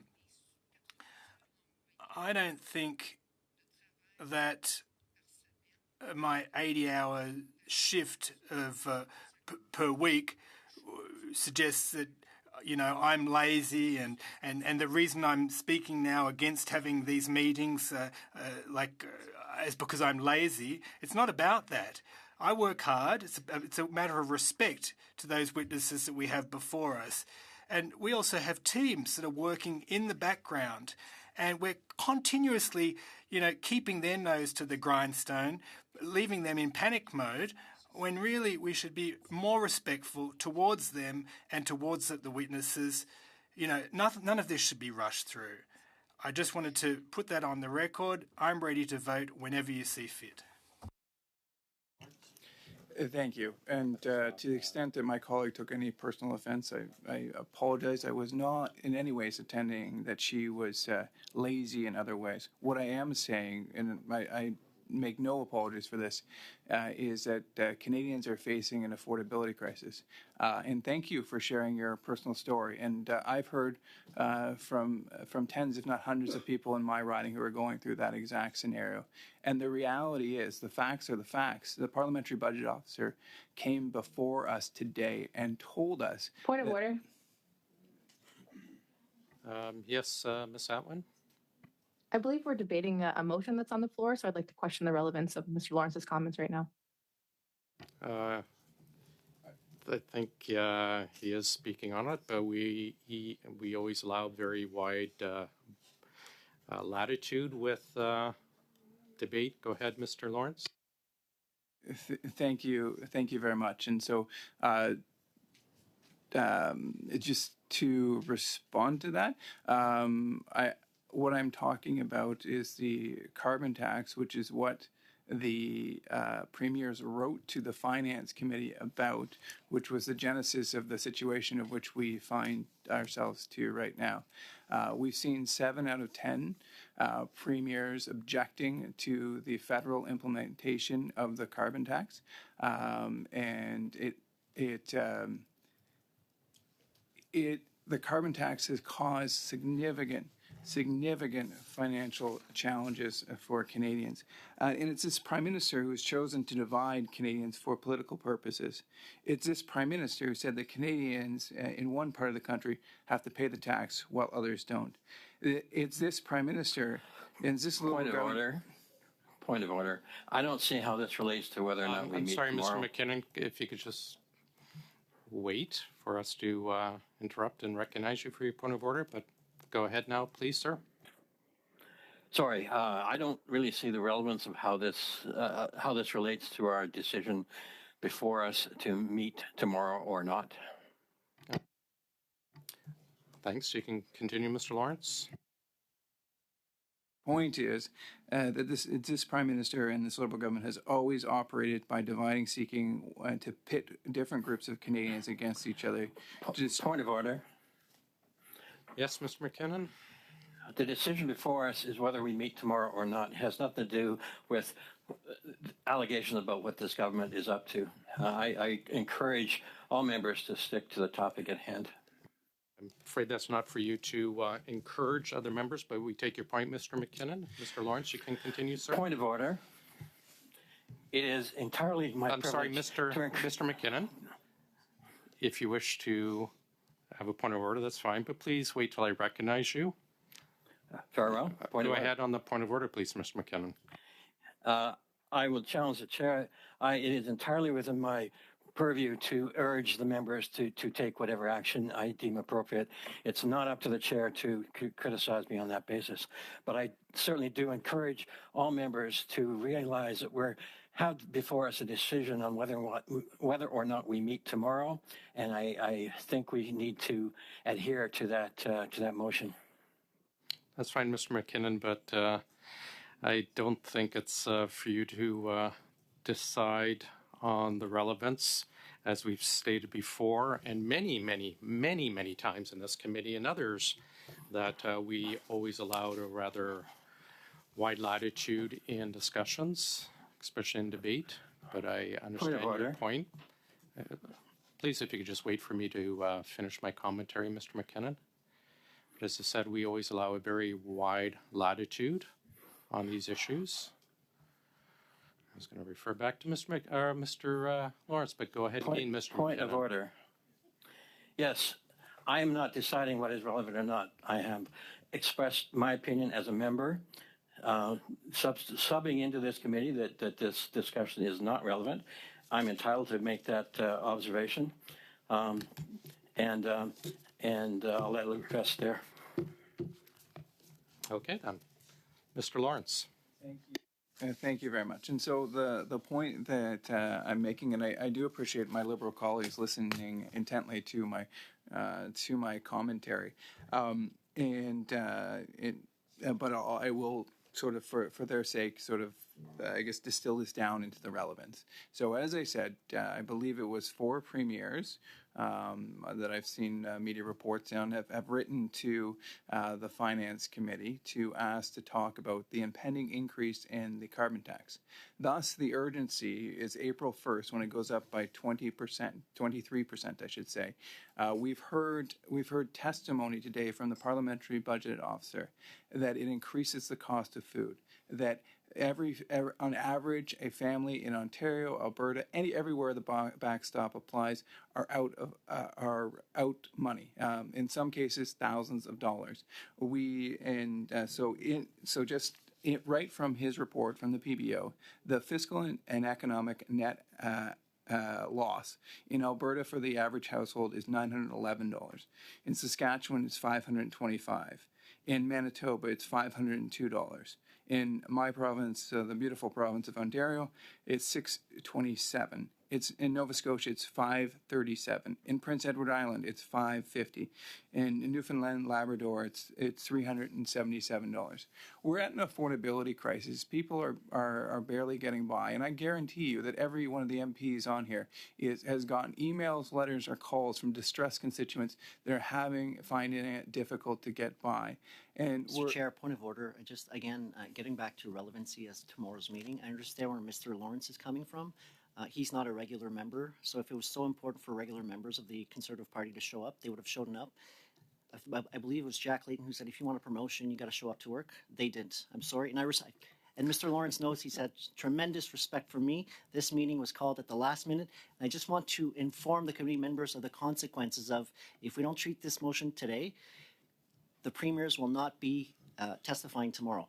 There will be a motion to adjourn. You can feel the majority of the members are not on side with what happened. I'm just saying, out of respect for the witnesses that are supposed to show up, that nobody consented in this committee, this is what's going to happen tomorrow. So we ought to deal with this today out of respect. And then at some point, the committee, if they wish, they can pass a motion to have the premiers reappear at a point where all committee members are in favor. Merci. Thanks, Mr. Jordan. Continue, Mr. Lawrence. Thank you. Thank you. And as I was saying, is the carbon tax is a substantial and pressing issue. And the reality is we're not living in a vacuum. The carbon tax isn't a policy that's being proposed for a year or 2 years or 5 years down the lane. The carbon tax is hurting people right now, and it's set to increase by fully 23%. The premiers of our great country, four of them, have asked to speak to parliamentarians. I am more than willing and more than able to schedule my time in order to be here. And it's completely within parliamentary rules to have any four Conservatives that they want on this committee, Mr. Drouin. So we regularly sub in and sub out individuals for various different reasons. And so that's not unusual at all. Certainly in Finance Committee, where I am a regular standing member, we've had numerous different members from the Liberal Party, from the NDP, and from the Conservative Party, as well as the Bloc Québécois. The reality is this is a time-sensitive, pressing concern. April 1st, the carbon tax is going to increase by fully 23%. We've heard from. Point of order. Excuse me, Mr. Lawrence, no Ms. Atwin? I would ask that this is quite repetitious. So if you could make a new point, perhaps, that would be helpful. Thank you. Thanks very much. Mr. Lawrence? Thank you, Ms. Atwin. And I do apologize. I probably did lose my train of thought through the numerous disruptions. But getting back to where I was, and so when we look at 2024, I went through the various net loss, the money coming out of Canadians' pockets when they can least afford it. In fact, GDP per capita since 2014 has not increased a dollar, not a penny, not a percent.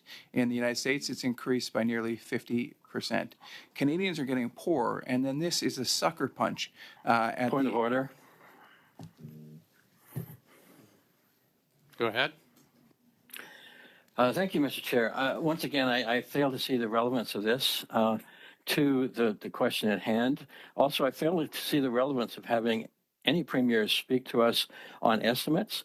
It's a matter, it's totally out of their purview and totally out of the realm of legitimate action for the OGGO committee. Okay.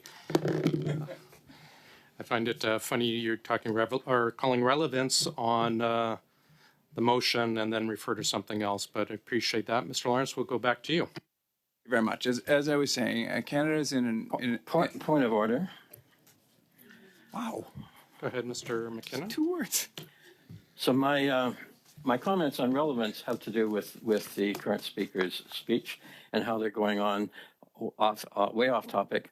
And the question before us is whether we should have a meeting tomorrow. And the matter being brought forward is that these premiers are going to speak to us about things that are not on the docket for the OGGO committee itself. It has nothing to do with estimates. Thank you, Mr. McKinnon. Mr. Lawrence, go ahead, sir. Thank you very much. And so just to circle back once again to inform my colleagues on the other side, the primary subject of the meetings that are scheduled, that is the subject of the debate of this motion and the larger sort of argument or debate is the carbon tax. So I'm going to talk about the carbon tax. So they can continue to object to that, or they can just acknowledge the fact that a motion about carbon tax, you can talk about carbon tax. So when we look at point of order, Mr. McKinnon. The member says he's going to talk about carbon tax. I remind the committee that the question before us is not about carbon tax. The question before us is whether or not we're going to have a meeting tomorrow. On the same point of order, Mr. Chair. Sure, go ahead, sir. Thank you very much. With respect to relevancy, I believe the meeting tomorrow will talk about the carbon tax. So I think Mr. Lawrence is well within his rights to discuss what would be discussed at the meeting and what committee members are voting on, whether we will have a meeting to discuss the items that Mr. Lawrence is discussing. Sorry, 1 second, Mr. Chambers. Madame Vignola. J'aimerais rappeler à Monsieur Chambers. I'd like to remind Mr. Chambers that tomorrow's subject is the main estimates and not the carbon tax. Continue, Mr. Chambers. Thank you very much to my block colleague. I appreciate that reminder. But as I recall in the main estimates, the government's revenues and disbursements under the carbon tax rebate regime are included in the main estimates. Thank you, Mr. McKinnon and Mr. Chambers. I think we're understanding what you're getting at. Appreciate it, Mr. Lawrence. But again, as I mentioned, we always allow very wide latitude when it comes to debates, especially on motions. Continue, Mr. Lawrence.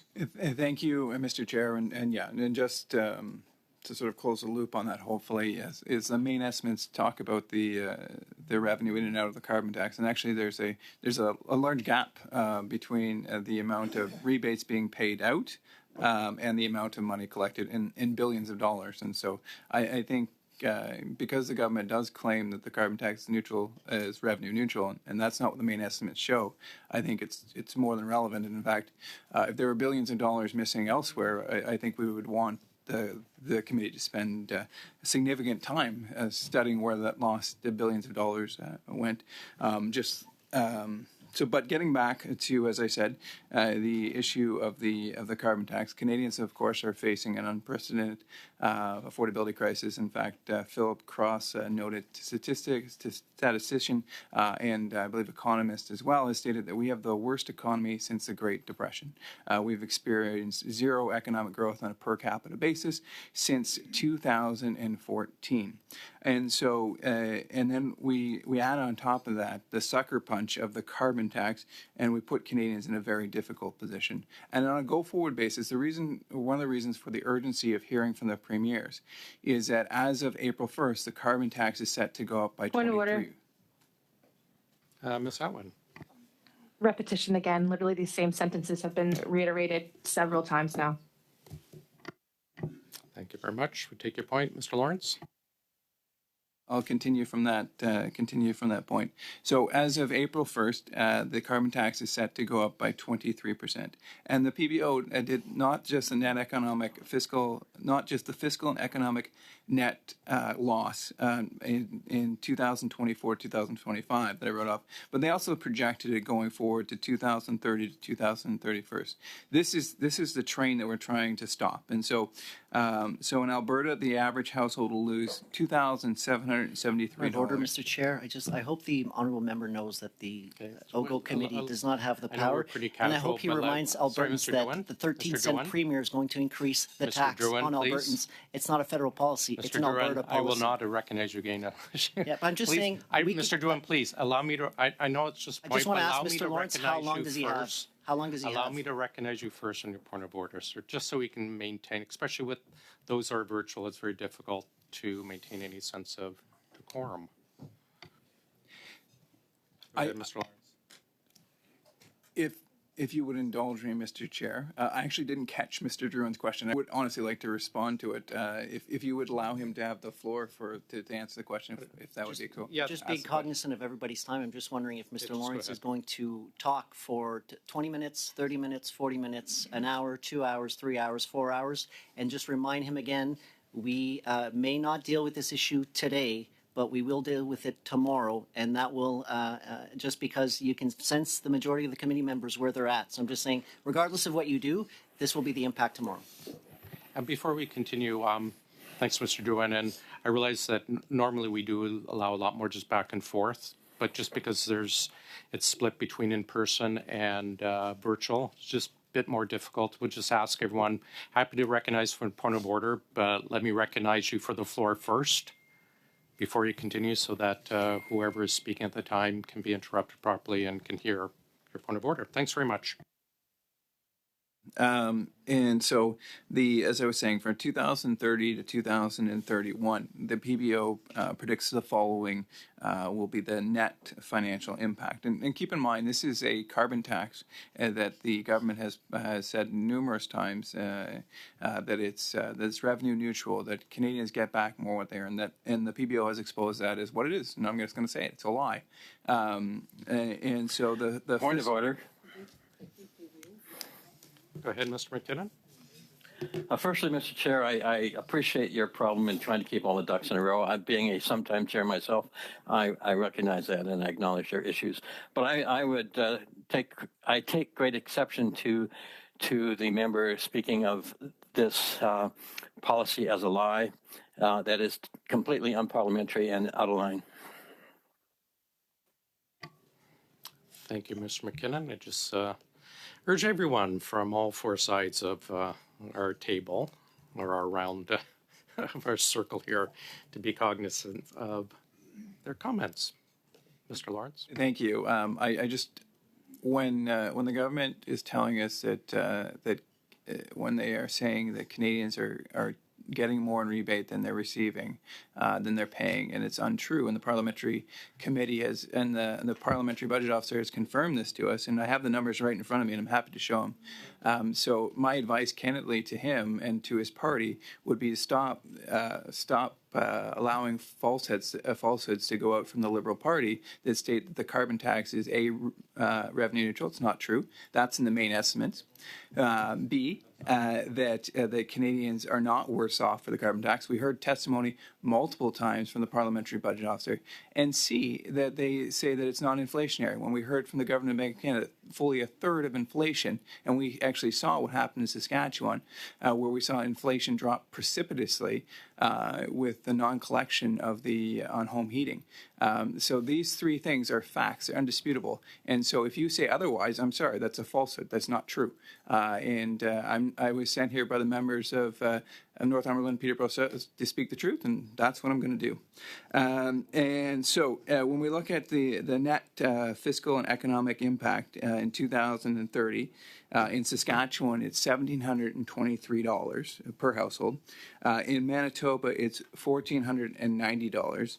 In Ontario, it's $1,820. In Nova Scotia, it's $1,513.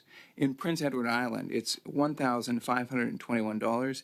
In Newfoundland and Labrador, it's $1,317, or $16. My apologies there. So we can see that this is a real and pressing issue, and just to get people sort of fully understanding. Point of order, Mr. Chair. Point of order, Mr. Chair. Yeah, go ahead. Sorry, go ahead, Mr. Kuzmichuk, but just when we're done with the point of order, I'm going to suspend for a few moments so that our resources here can have a very quick break. Go ahead, Mr. Kuzmichuk. Point of order, Mr. Chair, and again, point of order, again, repetition. And Mr. Chair, I've said this before, you have an opportunity to rebuild your trust and your relationship with this committee. The longer that you allow this circus to continue, this farce to continue, the more damage you do to the relationship between yourself and the members of this committee. And I want you to consider that. And I ask you to please, again, put an end to this circus and to this farce, and let's get this committee back on track.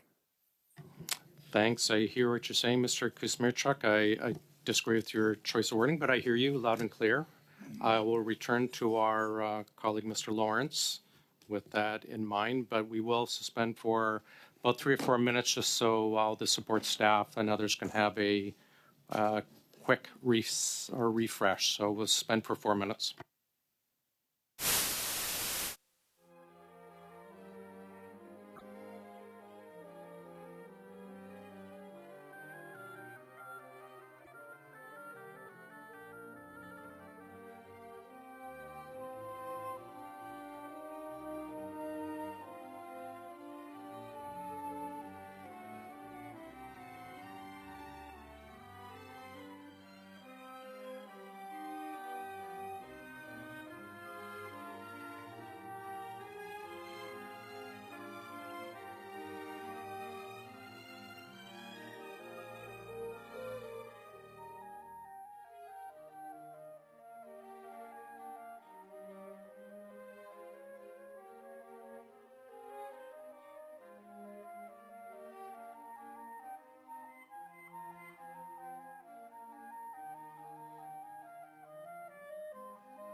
While we suspend, Mr. Lawrence, go ahead, please.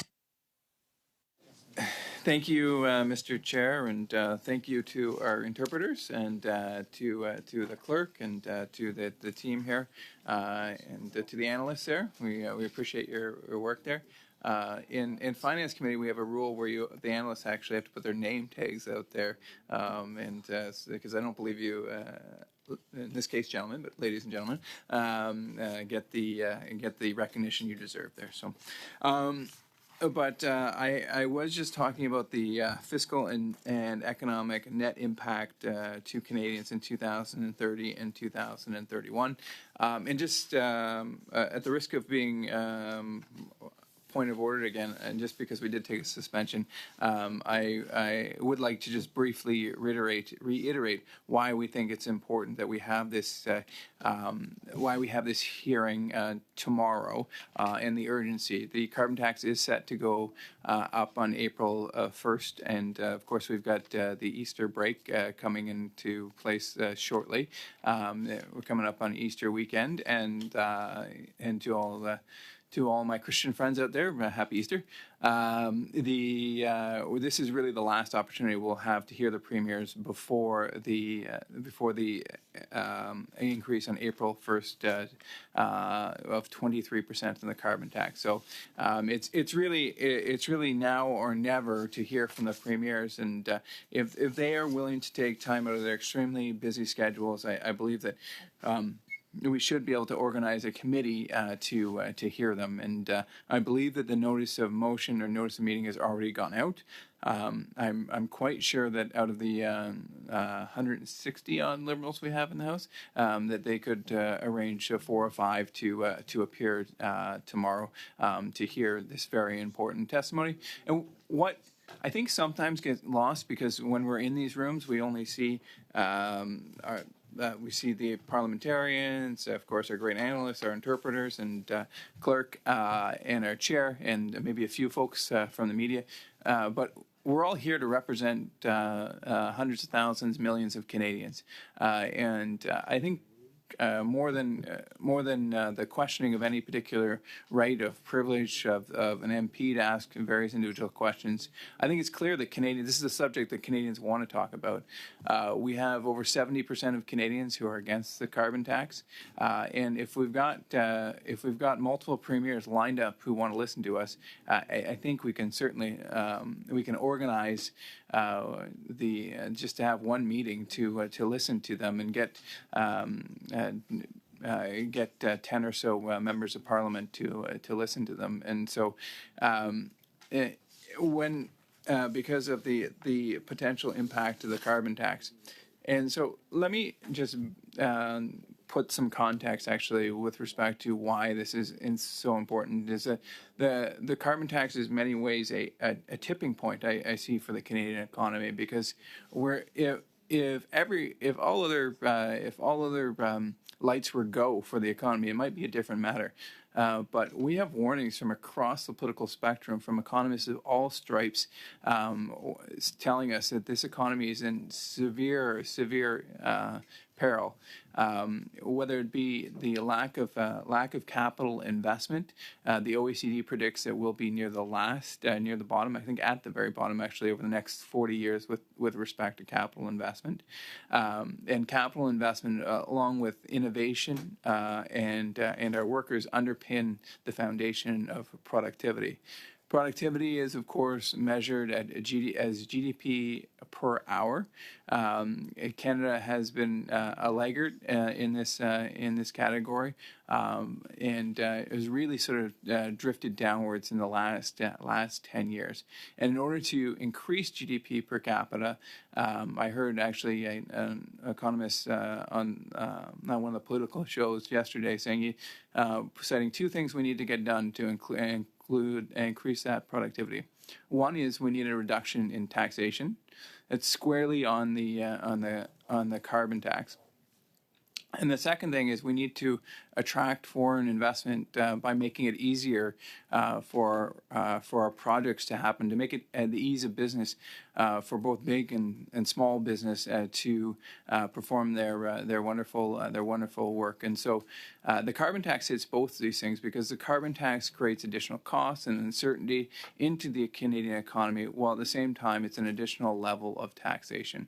The reality is that the driver of any nation's economy, any capitalist country, is the private sector, and it's as the great Brian Mulroney showed, when you privatize 22 separate institutions, it's a great driver of economic growth going forward. And so what this government has done is it's increasingly taken the oxygen out of the room for the private sector. And as you divert more assets, and spending is way up since actually pre-pandemic, well over 20% more we're spending as a government. What that means is that there are resources being diverted from the private sector, the sector that's really responsible for moving our economy forward, and the engine that drives our economy.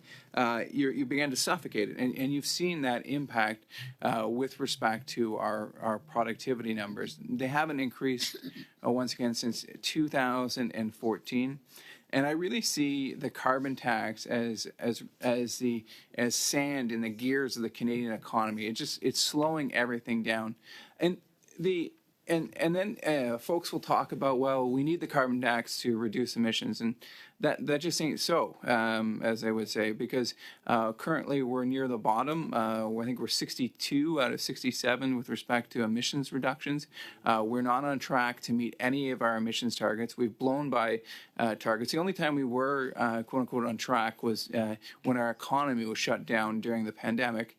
Of course, the Minister of Environment will cite that without any context. But and besides that, we've never been on track to hit those targets. So we're 62 out of 67, and sort of the bigger story of why that happens is actually, so the goal should not be to just reduce Canadian emissions. It should be to reduce global emissions, because CO2 or carbon dioxide, other greenhouse gases, really they don't know any borders. They don't know any boundaries. And so if Beijing pumps out an additional amount of carbon, it's not like it just stays over the PRC.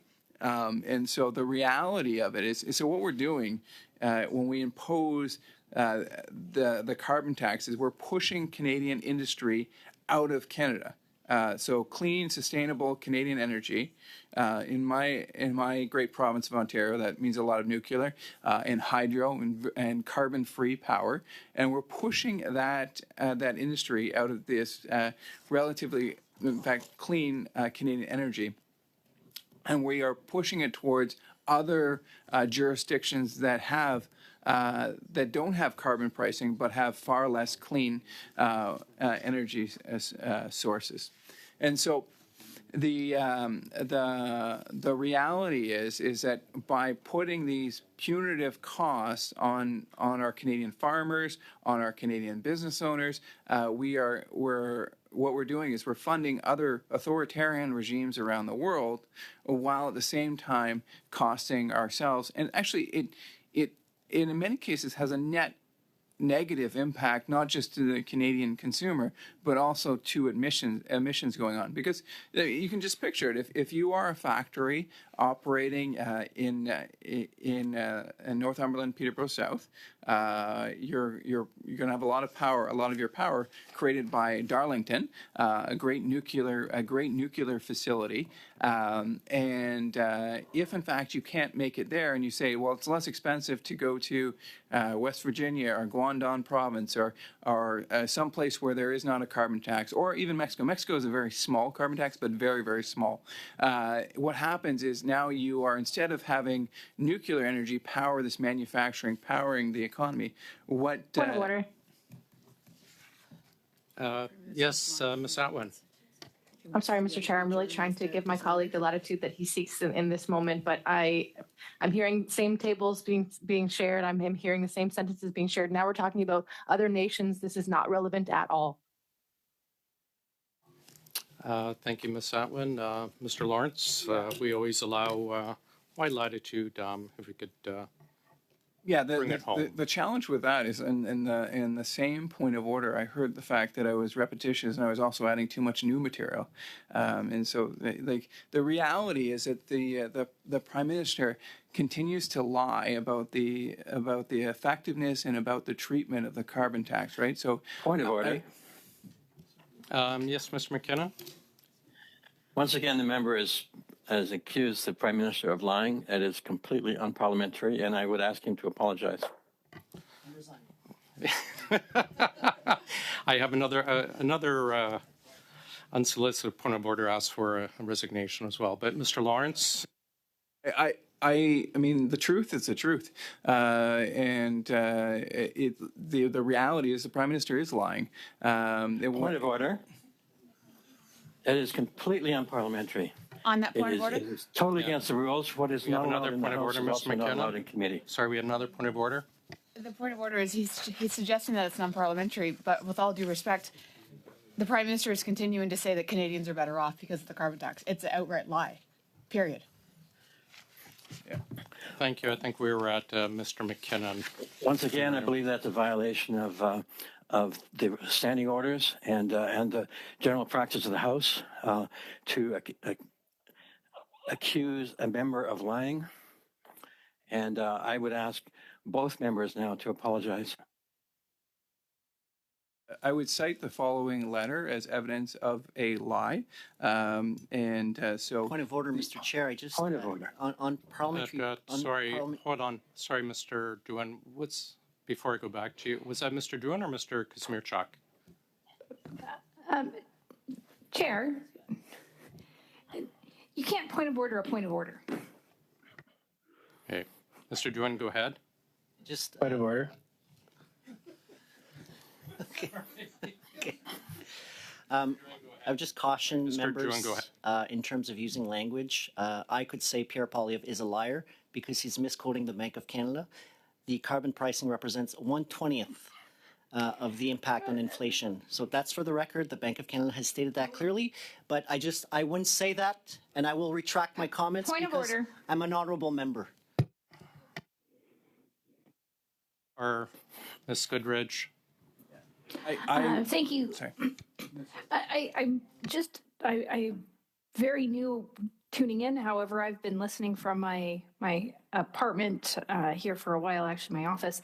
And this is absolutely crazy, and we are fighting over something that the parliamentary budget officer has been very clear. Canadians are worse off because of the carbon tax.